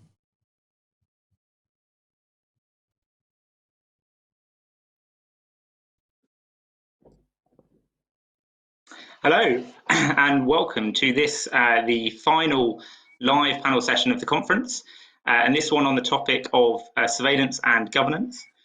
Given this is one of the last sessions of the conference, I wanted to take the opportunity before we get started today to firstly thank Louise and the team at AFME for their incredible work getting this conference off the ground and making such a success of this virtual conference. I've certainly found the last few days to be thoroughly interesting and useful, and I'm sure you'll all agree with me that it's felt great to have this opportunity to connect and reconnect with so many colleagues across the industry at this time when we're all so physically isolated from each other. So thank you to the AFME team. Right at the beginning of this conference, we heard through these panel sessions from Xiang, Andrew and Ez about the much greater use of evolving technology and compliance. And one of the messages that has come through to me from the various panel sessions across the conference is that the importance of effective surveillance and the importance of targeted data analysis has never been more important in supporting conduct and compliance of our businesses than now. Before I introduce our panel today, I wanted to give you a little background to the subject of our discussion, being surveillance and governance. As I'm sure many of you are aware, we at EY are currently working with AFME and in particular the surveillance working group at AFME on a piece of research around market standards when it comes to governance and surveillance. The working group at AFME is attended by a number of heads of surveillance from across the market, and the topic of governance over both surveillance controls and the day-to-day store process has been a hot topic for members recently. In response to this, AFME have asked EY to support them in researching this topic with member firms. So I know many of you are supporting us with this research at the moment through the surveys and interviews that we're doing. And we thought that with this work ongoing in the background, this would be a relevant and interesting topic to discuss with our surveillance panel today. So with me on the panel today to discuss these topics, we are very fortunate to have two surveillance leaders from the industry and one surveillance specialist from a regulator. We have Mark Stoyer from Citigroup, Steve Clark from Morgan Stanley, and Sebastian Butch from the French regulator, the AMF. By way of background, Mark is a co-chair on the AFME Surveillance Working Group and is currently a compliance director at Citigroup with responsibility as the EMEA Head of Markets and Information Barrier Surveillance. Mark is a long-established compliance and risk professional, having undertaken a variety of compliance-related roles throughout his career. Within surveillance and monitoring, Mark has specifically held responsibility for regional and global trade and comms surveillance roles across institutional, corporate, retail, private wealth and investment management business lines across JP Morgan, Standard Chartered, RBS and HSBC, where he's also once registered as the SFA Head of Compliance. And prior to working in compliance, Mark worked in credit risk and over the years has had significant exposure to a range of wholesale conduct, reputational and operational risk-related matters. Joining Mark, we have Steve. Steve has been leading the EMEA Surveillance and Regulatory Inquiries team at Morgan Stanley since 2015 and has recently been invited to take on global trade surveillance responsibilities for the firm's institutional and investment management businesses. Along with Mark, Steve co-chairs AFME's Surveillance Working Group, and Steve has been at Morgan Stanley for 12 years, previously working in the control room and investment banking compliance roles. And prior to this, Steve worked at the UK Financial Services Authority, working primarily on market abuse reviews and investigations. And finally, but by no means least, we're joined by Sebastian. Sebastian works as a senior analyst at the AMF, and for the past couple of years has sat in the Market Directorate of the AMF within the Market Surveillance Department. Sebastian is in charge of equity and derivatives transaction supervision, and is also more specifically dedicated to the suspicious transactions and orders reporting framework for the AMF. Prior to his role at the regulator, Sebastian has spent 10 years working in the investment banking industry across sales positions. And lastly, to introduce myself, my name is Tom Goodman, and my background is as a technologist and data scientist supporting investigations such as FX and LIBOR scandals. And for the past 7 or 8 years, I've been advising firms around using analytical techniques for surveillance and compliance, and I currently lead EY's consultancy team providing surveillance advisory services. So welcome to our panelists. We're going to cover a few areas of governance today. Firstly, the current focus on governance and how COVID has impacted this. Then we'll discuss more specific aspects of governance across the alert investigation and store submission process. And finally, we'll look at governance across the surveillance control framework. As with the other panel sessions, the Q&A functionality is open. So if you have any questions for the panel, then please do upload them now or throughout the session today. So I wanted to start with some general questions on surveillance before we get into some of the details. And Sebastian, I wanted to start with you, if I may. I think we all understand that good governance is important, that having that senior management interaction with the control process is vital to our businesses. And we hear a lot around governance across compliance topics, but I think that sometimes the term governance itself can feel a little like culture. It can feel, somewhat of a nebulous term. We know that senior management need to be engaged with the controls, but I think what this means in practice can vary, and sometimes the shape of good governance can be hard to determine, and perhaps its impact hard to measure. So I wanted to start by asking you, from a regulator's perspective, and in your experience seeing the spectrum of surveillance and governance practices that you see, what do you see as the impact of good or poor governance having on the effectiveness of a firm's surveillance controls? And I guess kind of without giving away your trade secrets, are there any useful barometers of success that you can share with those listening that they can use to help gauge the effectiveness of their own firm's governance over surveillance controls and ultimately over their market abuse risk? Yes, thanks, Tom. As you have said, we all understand the importance of good governance in compliance topics, and market surveillance is no exception. As a compliance matter, surveillance is a crucial function within firms, responsible for identifying, assessing, and reporting risks. And if we take the example of suspicious transaction reports, in France, many administrative sanctions have been taken for deficiencies, and pecuniary penalties have been paid. I think that nowadays regulation requires firms to have a robust governance framework and to implement a series of systems and controls with a clear organizational structure, lines of responsibility, effective risk management, and compliance processes. In our instance, everything to ensure the establishment of a permanent, independent, and effective market surveillance. If you take the example of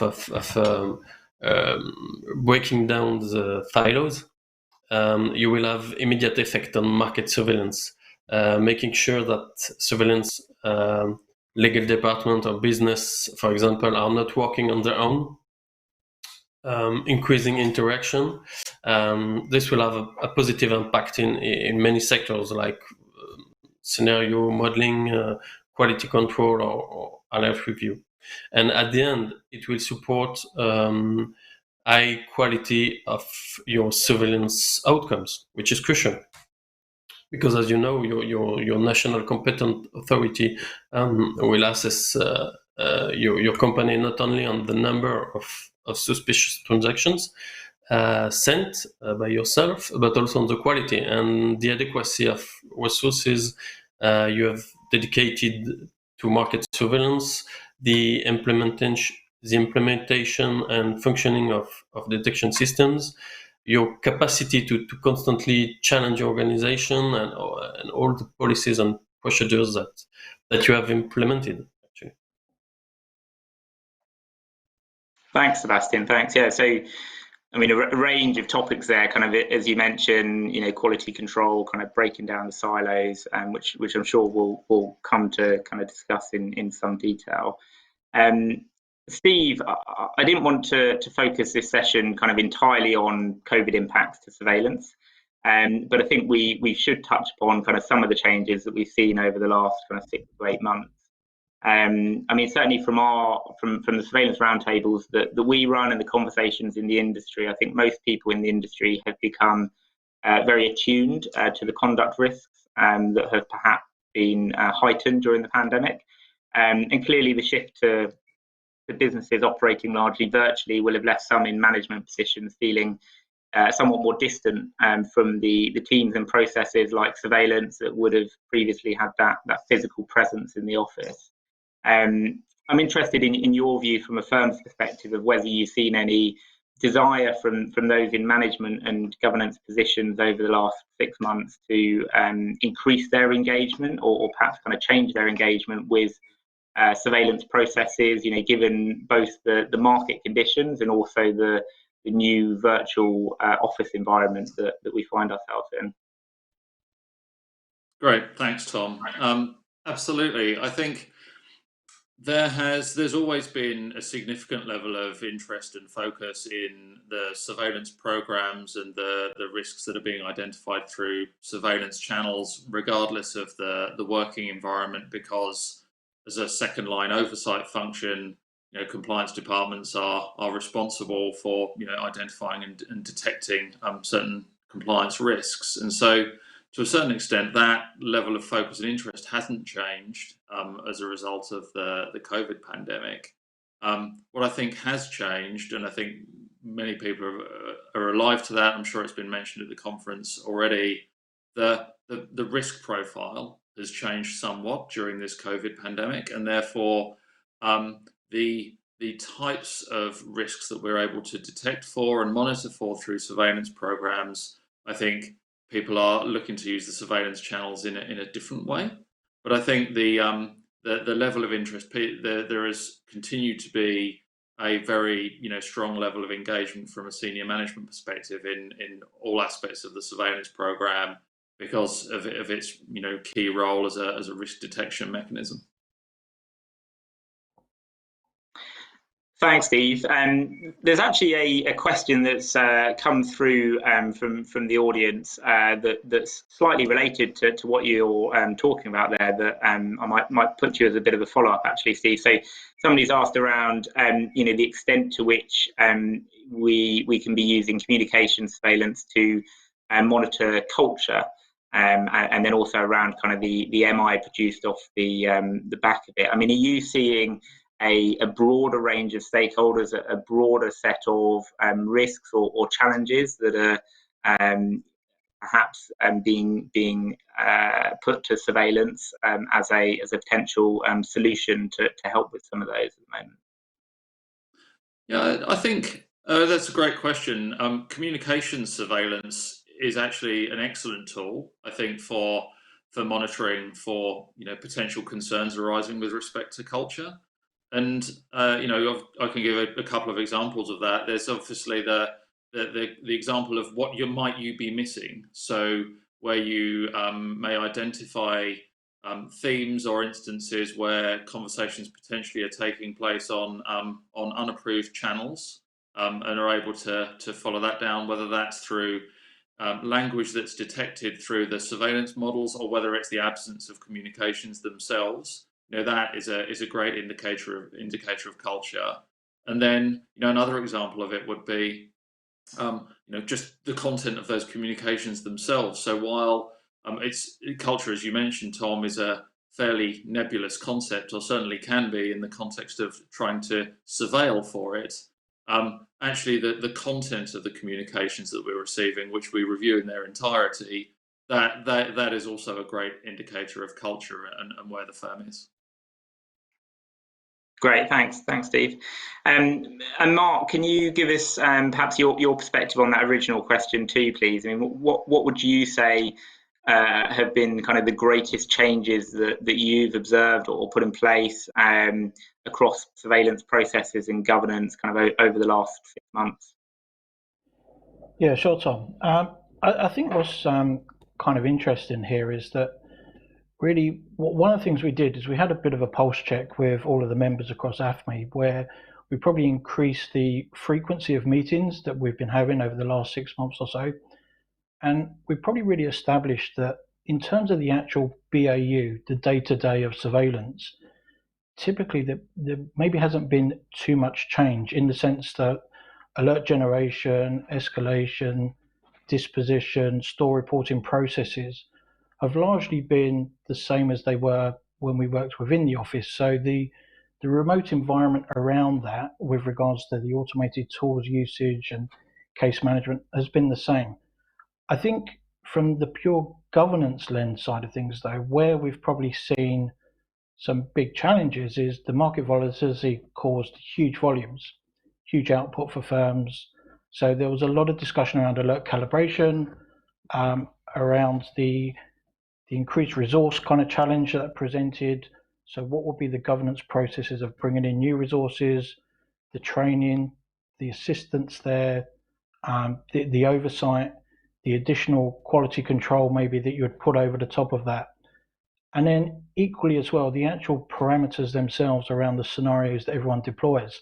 So how had individuals or member firms undertaken their parameter and threshold assessments, but also what changes were made during those highly volatile periods to really look at the governance processes around that, and how was that documented and articulated. And I think that was very much a common theme that we saw.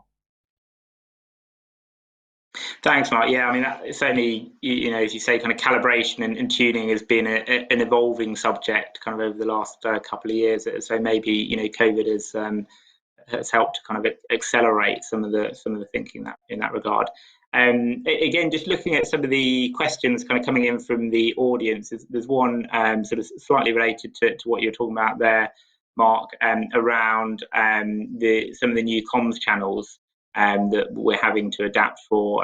Somebody asking around how firms are responding to the client-driven rise of WhatsApp and WeChat and other communication channels, and of course we have all the as we're using now all the kind of video conference channels that we have. And I know across the industry there is a bit of a debate, I think, and probably still some decisions yet to be made around particularly video kind of surveillance and what the right control mechanisms there are. But I wonder, Mark, I mean, could you kind of walk us through perhaps some of the thought processes around some of these new comms channels that you've been going through as the surveillance function over the last kind of 6 months? Well, I think a lot of the governance processes should encourage all of your staff to use only approved channels to begin with. So if communication is only really operating on approved channels, then by default you should be capturing that as part of your overriding governance, and then the process to actually ingest that data into your surveillance and to oversee that. I think the point you raised though, Tom, around video surveillance is a very interesting one. We all train and interact with our own staff via a lot more video related means than we ever used to. And then clearly that means from a client perspective, that's what's going on as well there. So I don't think there's an answer to that generally across the industry at the moment. And there's a lot of discussion to continue to be had in that space. Yeah, no, absolutely, Mark. So if we get on to kind of our next topics, I wanted to discuss kind of governance over the alert review, investigation and store submission process first. And I mentioned at the beginning, we're currently undertaking this research with AFME working group on store governance. And I was looking at some of the early results coming in from some of the survey work we're doing at the moment the other day. And one of the things that stood out for me as kind of an initial observation is the real bifurcation that we see in the industry over the level of first line involvement in that alert investigation process. When I was looking at the results so far, I think we had around 40% of firms for whom first-line business leaders are always consulted, and for some of them even need to be part of the approval process before a store is submitted. And then, almost as many firms, I think about 35% on the other side of the fence, for whom business leaders are kept out of the loop on those escalations, obviously for sort of independence and confidentiality sort of rationales. Now, I'm sure there's some nuances behind some of those statistics, but there are clearly some different approaches taken by different firms on this kind of across the industry. Steve, I thought we could start with this, which is really kind of a perennial challenge for surveillance teams when it comes to governance of that alert review process. Around how do you get the right level of first line input from the business to give that product and market input that is needed, but without compromising independence and confidentiality. And I guess, from your experience, are there any guiding principles that you see as key to finding that right balance? Absolutely. I think so. We've developed an iterative approach, I think, in our alert review process steps, which, based on the risk that's detected through the various surveillance, it's a partnership that works between the surveillance team, which obviously sits, in Morgan Stanley, sits away from the trading floor in a separate area of the building. We then involve our compliance advisory colleagues. So to the extent that we have identified something during surveillance, which we feel like we require additional input on as part of that evaluation, we would speak to our compliance advisory colleagues who are much closer to the business from an equities or a fixed income perspective. That's the first step. The second step, we have at Morgan Stanley a business unit risk management function, which is embedded within the business, but is there as an independent control function, almost like a line 1.5 within the 3 lines of defense model. And they really are excellent partners for us in calibrating some of our risk decisions, making further informed judgments as to the types of things that we've identified, and also helping us navigate that difficult path of at what point is it appropriate to bring in, a desk head, a local supervisor, etc. Because clearly there is a risk. There's the tipping off risk, obviously, which we are particularly concerned about.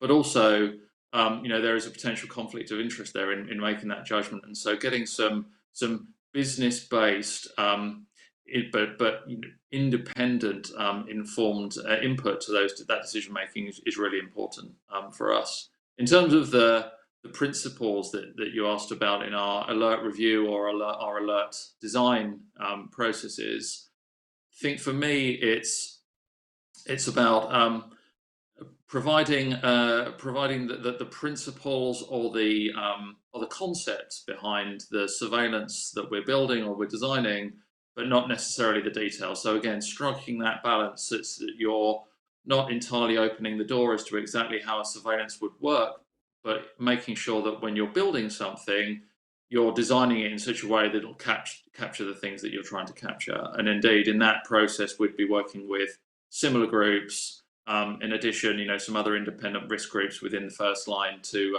help us design our surveillances. Thanks, Steve. Thanks. And Mark, I mean, anything you'd add to that from your experience? Are there questions that firms find themselves asking as they're kind of developing these procedural and governance models that they're using? No, I think what Steve said, and Sebastian touched on it earlier as well, actually, that what is really critical and key is you've got that partnership between the first and the second line. So understanding the materiality and the applicability of the risks, what your business actually is, where you conduct your business, what those venues are, the relevancy around the data there, and really a lot of that should actually drive the surveillance program in terms of that knowledge, the output there, the technology deployment that you put off the back of that. I think that really is critical and key, because when you come to the situation where you identify various issues for escalation, you can't then approach those in the front office to say, hey, you can't approach those in the front office then to say, hey, look, we've found this issue here.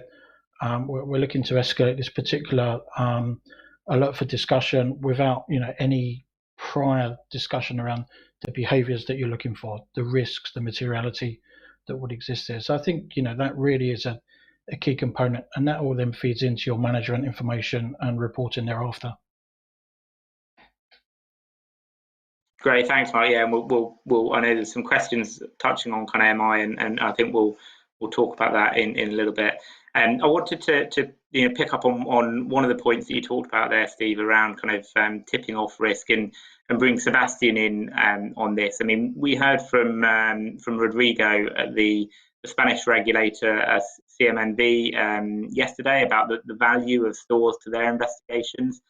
And we've heard previously from regulators about the importance of keeping investigations confidential and not tipping off potential suspects, be they internal or external, in order to avoid potentially compromising regulators' own investigations.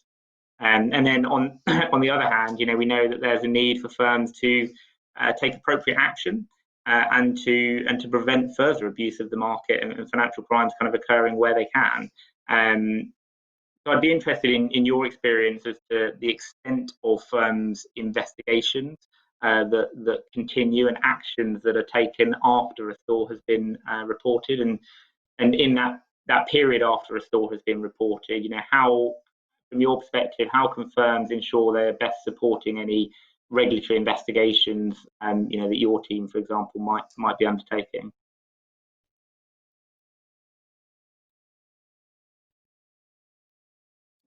Sorry.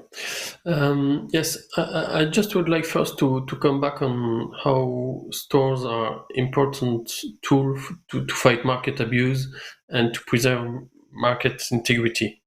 It is crucial for regulators to benefit from good quality stores, to analyze suspicious behaviors and investigate possible cases of insider dealing or market manipulation. A store will shed a new light on a suspicious case by providing, for example, a KYC background and the context of the transaction on clients' behavior, for example. So back on your question, I think that each case is different. As far as AMF is concerned, we always give priority to live discussions in case of any doubt. And that being said, AMF considers that timely and accurate reporting is the point.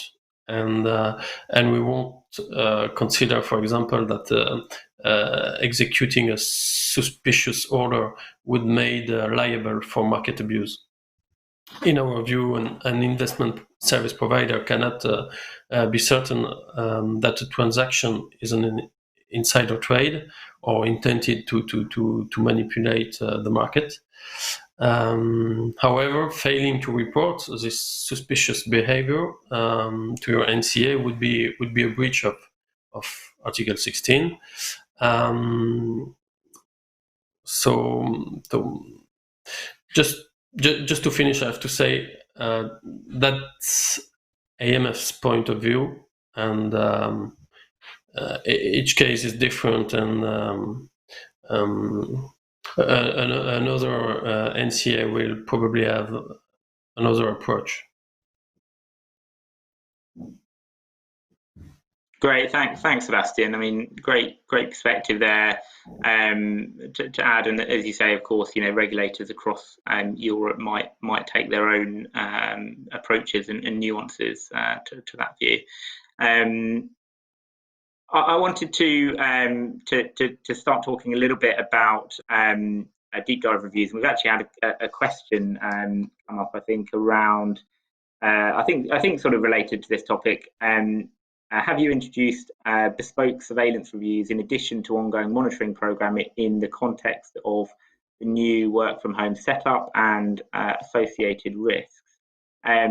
Mark, I mean, we see more and more firms trying to focus perhaps kind of less on the traditional alert-driven investigations and instead to dedicate their efforts to some of these, deep dive reviews, as they're sometimes called, or intelligence-led investigations.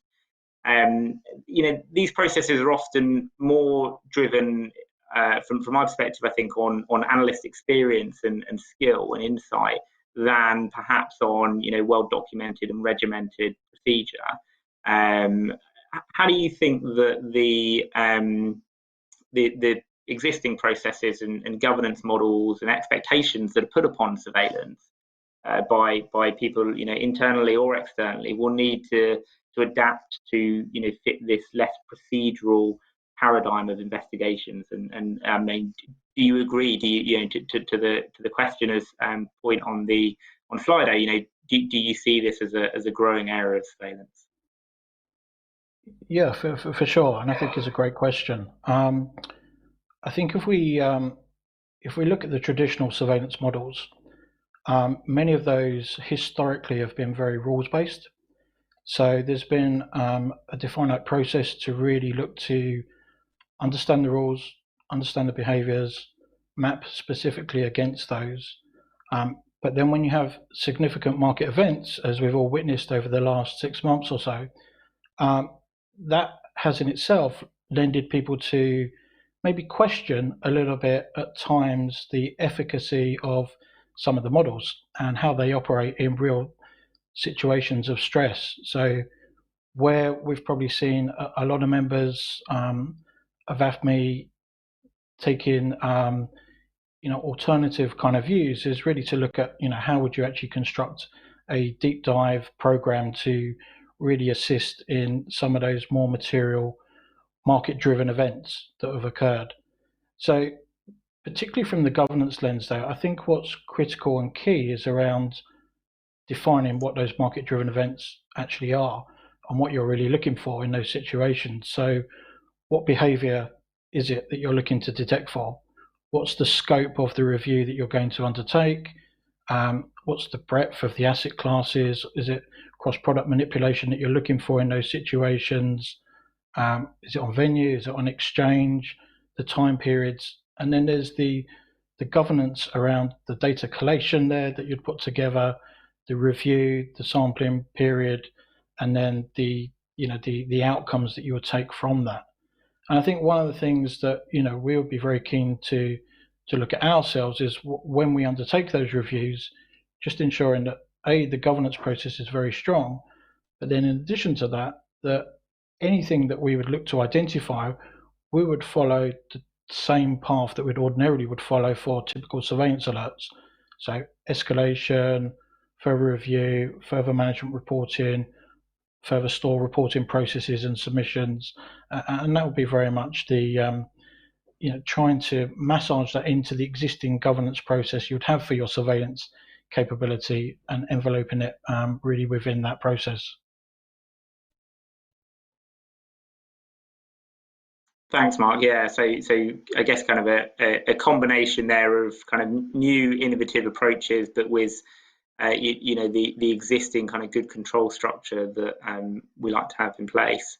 I mean, Steve, interested to kind of get your take on that as well, and I might add in the kind of topics to this of MI and risk assessment as well. I mean, we've seen a lot of change over the past couple of years in formal risk assessments for market abuse, and in more rich management information, not just on the traditional operational metrics of alert volumes and escalations, but also trying to bring through some insightful kind of risk metrics into that management information. And I think this is an area where we're perhaps kind of beginning to address that point that we heard at the beginning of the conference around how can we leverage our data assets more powerfully, and how can we use some of that evolving technology.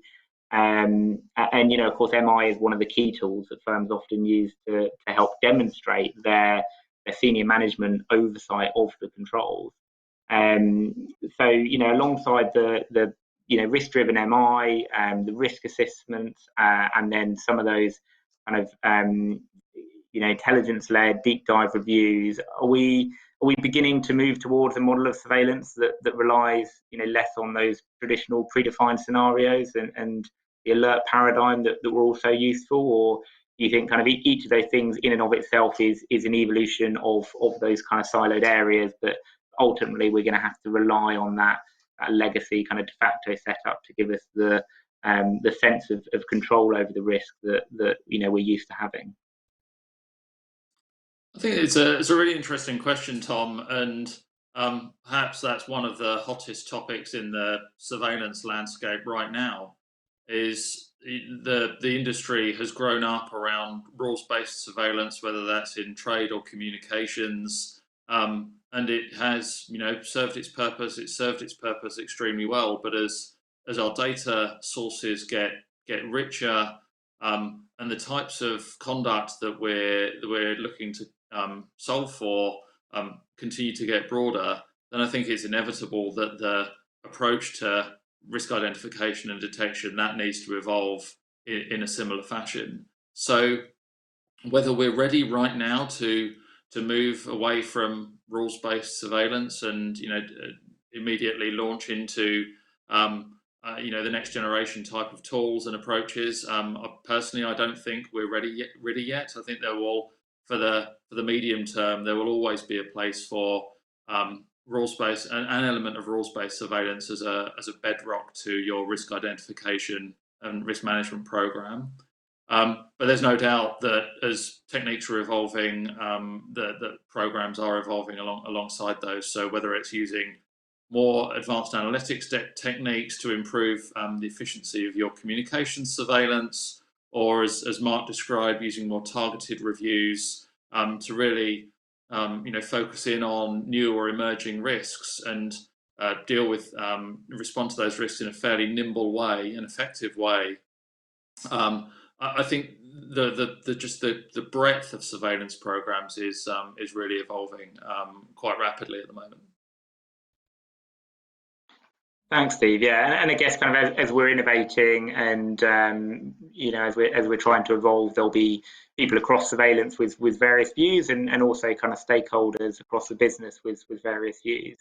I wanted to perhaps kind of just touch upon that relationship between the surveillance teams and the senior management staff who sit over the top of the business and have that governance role when it comes to surveillance. I mean, I think having the buy-in from management is, of course, kind of critical to making governance over surveillance an additive and a valuable set of processes.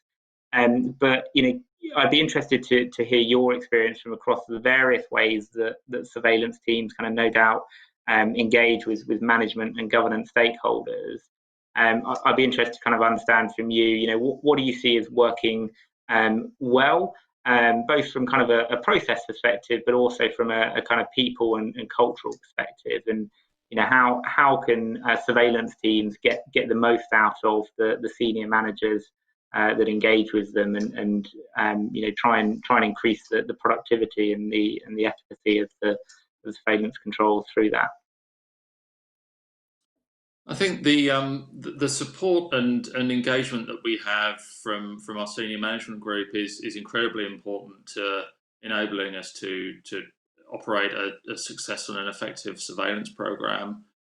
And of course, there is a clear interest for the senior managers to have that level of engagement. Ultimately, it's a key defense mechanism for them in managing and mitigating risk. I think the challenge from a surveillance perspective, perhaps, is to be able to articulate the breadth of coverage, the nature of coverage, the types of things that we're looking for and capable of identifying through surveillance in a way that makes it digestible, understandable, and easy to engage with from a senior manager's perspective, who perhaps isn't as close to the technical detail of the way that we're operating these programs. So therefore, when we're communicating up the chain presenting it in risk terms, giving genuine real life examples of the things that we found, being able to explain how we identified the things that we got to, that makes it real for people and then enables them to really engage with the types of controls that we have and the way that we're going about operating them. Yeah, thanks, Steve. I wanted to switch now to start talking perhaps more about that broader kind of control environment. And I wanted to kind of start by touching on a point which Sebastian, I mean, you alluded to earlier, which is that of course in each country, each regulator will have their own approach to MAR. And of course, outside Europe, then the regulation as well as the regulatory expectations, naturally diverge further. Mark, I mean, your firm's a global business and operates across, many markets in Europe and beyond. I'm interested in your perspective on the consistency with which you're able to apply governance standards and processes across countries, and whether local regulatory expectations, local business norms, or even kind of different market structures demand that your governance processes are adapted across the business, geographically. Sure. So I think the way we would look at it is we very much assess everything from the overriding risk assessment that we would undertake.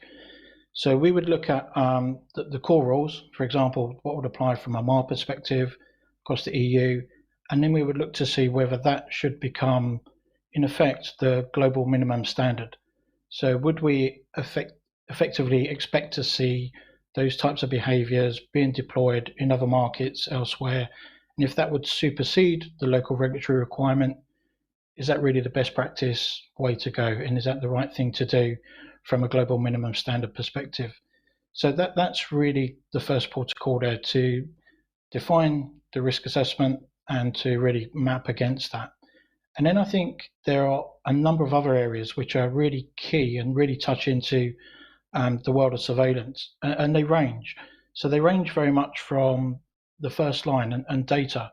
So do you have a consolidated way in which you look to identify data issues, data quality related issues, the way in which you'd track those, work with the first line around those with technology and your governance processes around that as well. Similarly, venues. Are you familiar with all of the venues? Do you have a repository to look for all of the venues at a global level there as well? And is there a governance process to identify when new venues are being onboarded? And how does that impact the surveillance landscape at that point in time as well? And then I think, in terms of the day-to-day of the surveillance functions as well, consistency around alert dispositioning, alert management, alert escalation, regulatory reporting, consistency of the store reporting, quality that we would look to define in those situations, and then also the AML linkages as well is a critical point. So that partnership with the AML group and the governance around that. So I think there is a big drive, and there's a great need to look for that global consistency, because the way in which our businesses act and behave and execute across the markets, they do so in a globally consistent way, probably for their own operating models. So, it's very important we follow that same path. Yeah, thanks, Mark. I mean, it does feel, across the topics you're talking about there, it does feel like there's a level of global convergence almost on what the right kind of operating model and governance structure and set of processes and framework around surveillance is. Certainly, you mentioned kind of risk assessment. It feels like only sort of 2 or 3 years ago that was a very kind of European kind of centric concept, and now the majority of firms, as you were saying, will have that kind of globally, even if it's not required in every jurisdiction, and they're beginning to kind of hold themselves to their own view of good practice for surveillance. I mean, Steve, do you agree with that? Do you think there's a level of kind of geographic convergence around good practice for surveillance and expectations for surveillance as well? Absolutely. it's an area I think that in Europe we've led on for a number of years from a regulatory perspective. But actually, when you look across the globe, all regulators and supervisory bodies are looking to raise the bar, and therefore when we are operating our programs and designing the evolution of those programs, we always look for that kind of that the highest bar that we need to clear effectively, wherever that may arise in the key jurisdictions that we operate in, to make sure that where we see a best practice emerging or have identified some best practice, we then apply that consistently across the board. Great, thanks, Steve. And I guess final question for both you, Steve and Mark, kind of across the various facets that governance takes across MI reporting, approval structures, kind of oversight committees, detailed quality control processes, and business interaction in some of our processes. There's a number of kind of components there that firms use to give them that governance that they desire. So I guess across those, as we look to the future, where do you expect to see the greatest changes to how we apply governance over our surveillance controls and market abuse risks in the near future? Steve, maybe do you want to have a go at that one first? Yeah, absolutely, Tom. So for me, I think the greatest change and the nearest change is going to be with regards to the governance of the surveillance detection scenarios, the models that we run themselves, as we're moving towards more commonly across the industry deploying more advanced analytics and machine learning, artificial intelligence, all those terrible buzzwords that are around the surveillance space. Being able to develop our governance processes, apply them in a robust way to make sure that we as a firm are demonstrating appropriate control over the detection scenarios that we've got, and that we are able to evidence that they are operating and delivering the control that we believe them to be delivering, is going to be, for me, the key area of development over the coming years.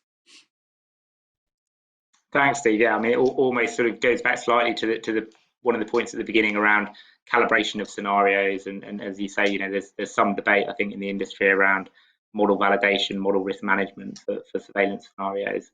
And, as you allude, I'm sure that will have a greater focus as the models become more advanced naturally. Mark, I mean, can I get your take on that? Where do you see the greatest changes lying over the coming kind of 12, 24 months? Yeah, I mean, I would agree with many of those points Steve touched on, but I think one of the big areas for all of us is around the data side. And I think it's that partnership with the businesses, with the business technology teams, and ensuring that there's that clear line of sight, that clear visibility around the different data flows that occur across the different venues, and having access to that within your central data lakes to be able to truly build the best-in-class artificial intelligence capabilities off the back of that in the future, because the data is really key there. And I think that's probably one of the biggest challenges that we'll face across the industry today, is just having that central line of visibility there to have that all coming in, all effectively controlled with great quality governance over the top of all of that. Around the ingestion and the processing that occurs there. Great, thanks, Mark. And I thought I'd just ask you one of the questions that's come up on from the audience as well today. We talked about kind of the deep dive and intelligence-led reviews, and we talked about how important those are for things like kind of the turmoil we saw through March and April. And when we have these unusual events, do you see that as being the exception, or I think somebody's asked, should we continue the increased use of some of these techniques, deep dive and intelligence-driven reviews post-COVID? Will they become kind of part of the norm? Maybe on that, Mark? Yes, I mean, I certainly believe that they are a supplementary tool to the existing surveillances that everybody operates. I don't think we will disband many of the existing surveillances that we have today, but there are trigger points that we'll have off of those surveillances, or as I mentioned previously, around market-driven events, where I think it complements the program very, very well. Great, thanks, Mark.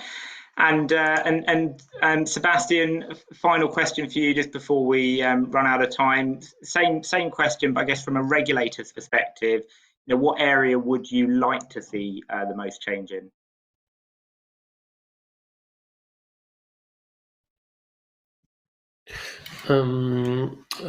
Actually, we permanently ensure market adequacy of reported outcomes, so it is an endless supply of improvement axis.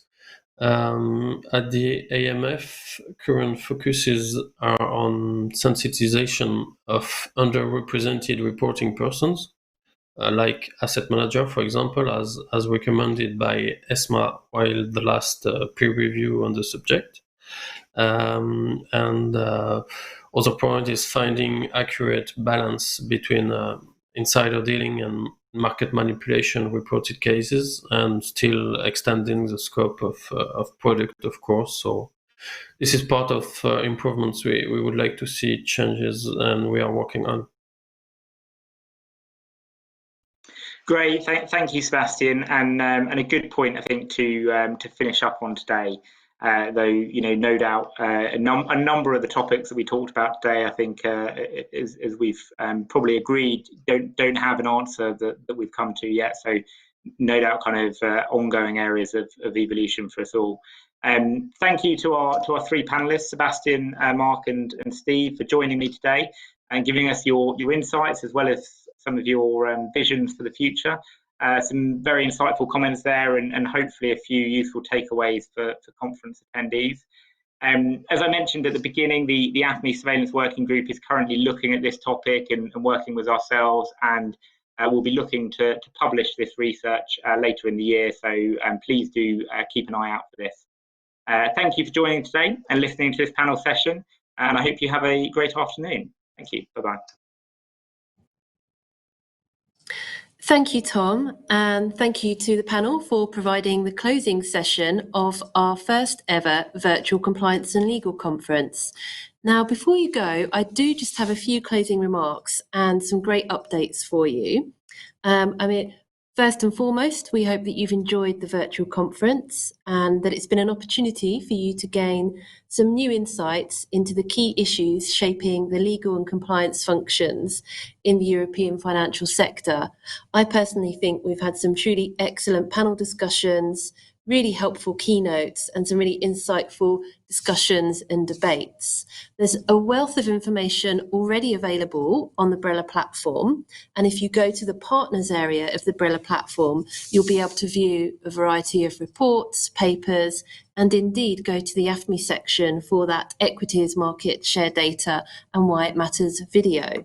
Now, on that, we've mentioned previously that the on-demand sessions are going to be available for the next 2 weeks. Hot off the press today, we're able to confirm that all of the sessions that have taken place at Compliance and Legal this year will now be available for you to view.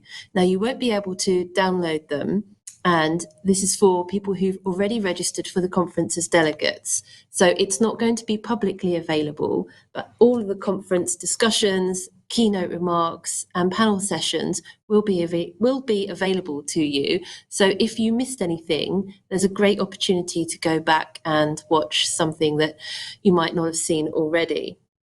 There's another quick sort of mention of the diversity and variety of AFME's committees and working groups and steering committees. We've got a broad section of groups across a variety of markets topics on all of the topics that we've covered throughout the past 3 days: MiFID, MAR, financial crime, data, surveillance, governance, conduct and culture. So if you're not already plugged into those AFME working groups and would like to be, please do get in touch, because there's a truly ambitious sort of regulatory year ahead of us and lots of activity. Finally, we'd like to know how we've done. It's our first virtual CNL, And we'd really, really welcome your feedback on what you think worked, what you think didn't work, and perhaps provide us with some honest feedback on what we might want to do differently for next year. So to participate in that feedback session or feedback questionnaire, it's done via Slido. You should be able to see Slido on your screen now. So please do fill it in. If you don't fill it in today, please fill it in the next few days. Maybe when you come back and visit the material you might not have watched, because I cannot stress it's really valuable to us to know what we can do differently and what worked and perhaps what we could improve on.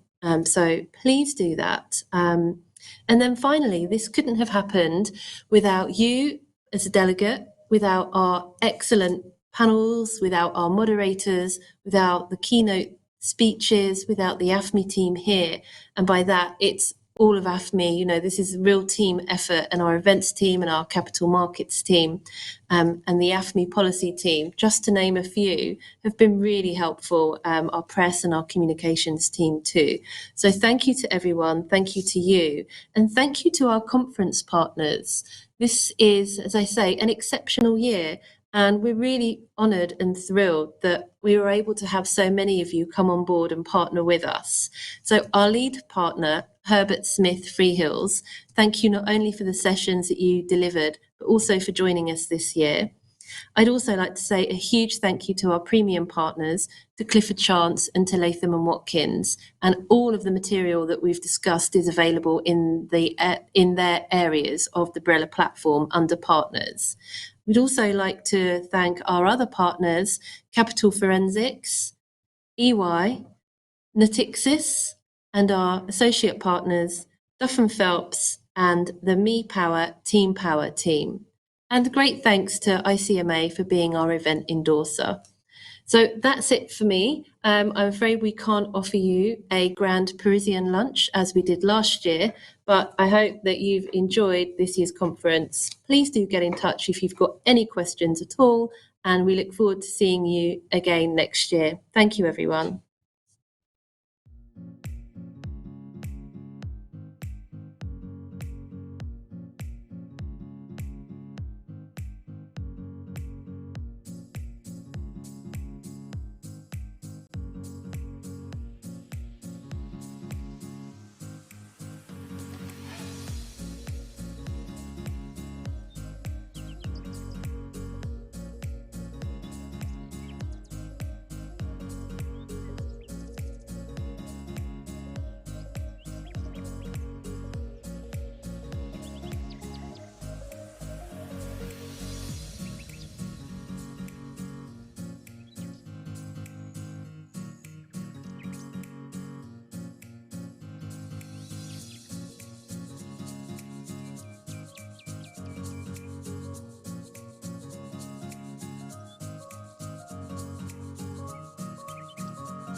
We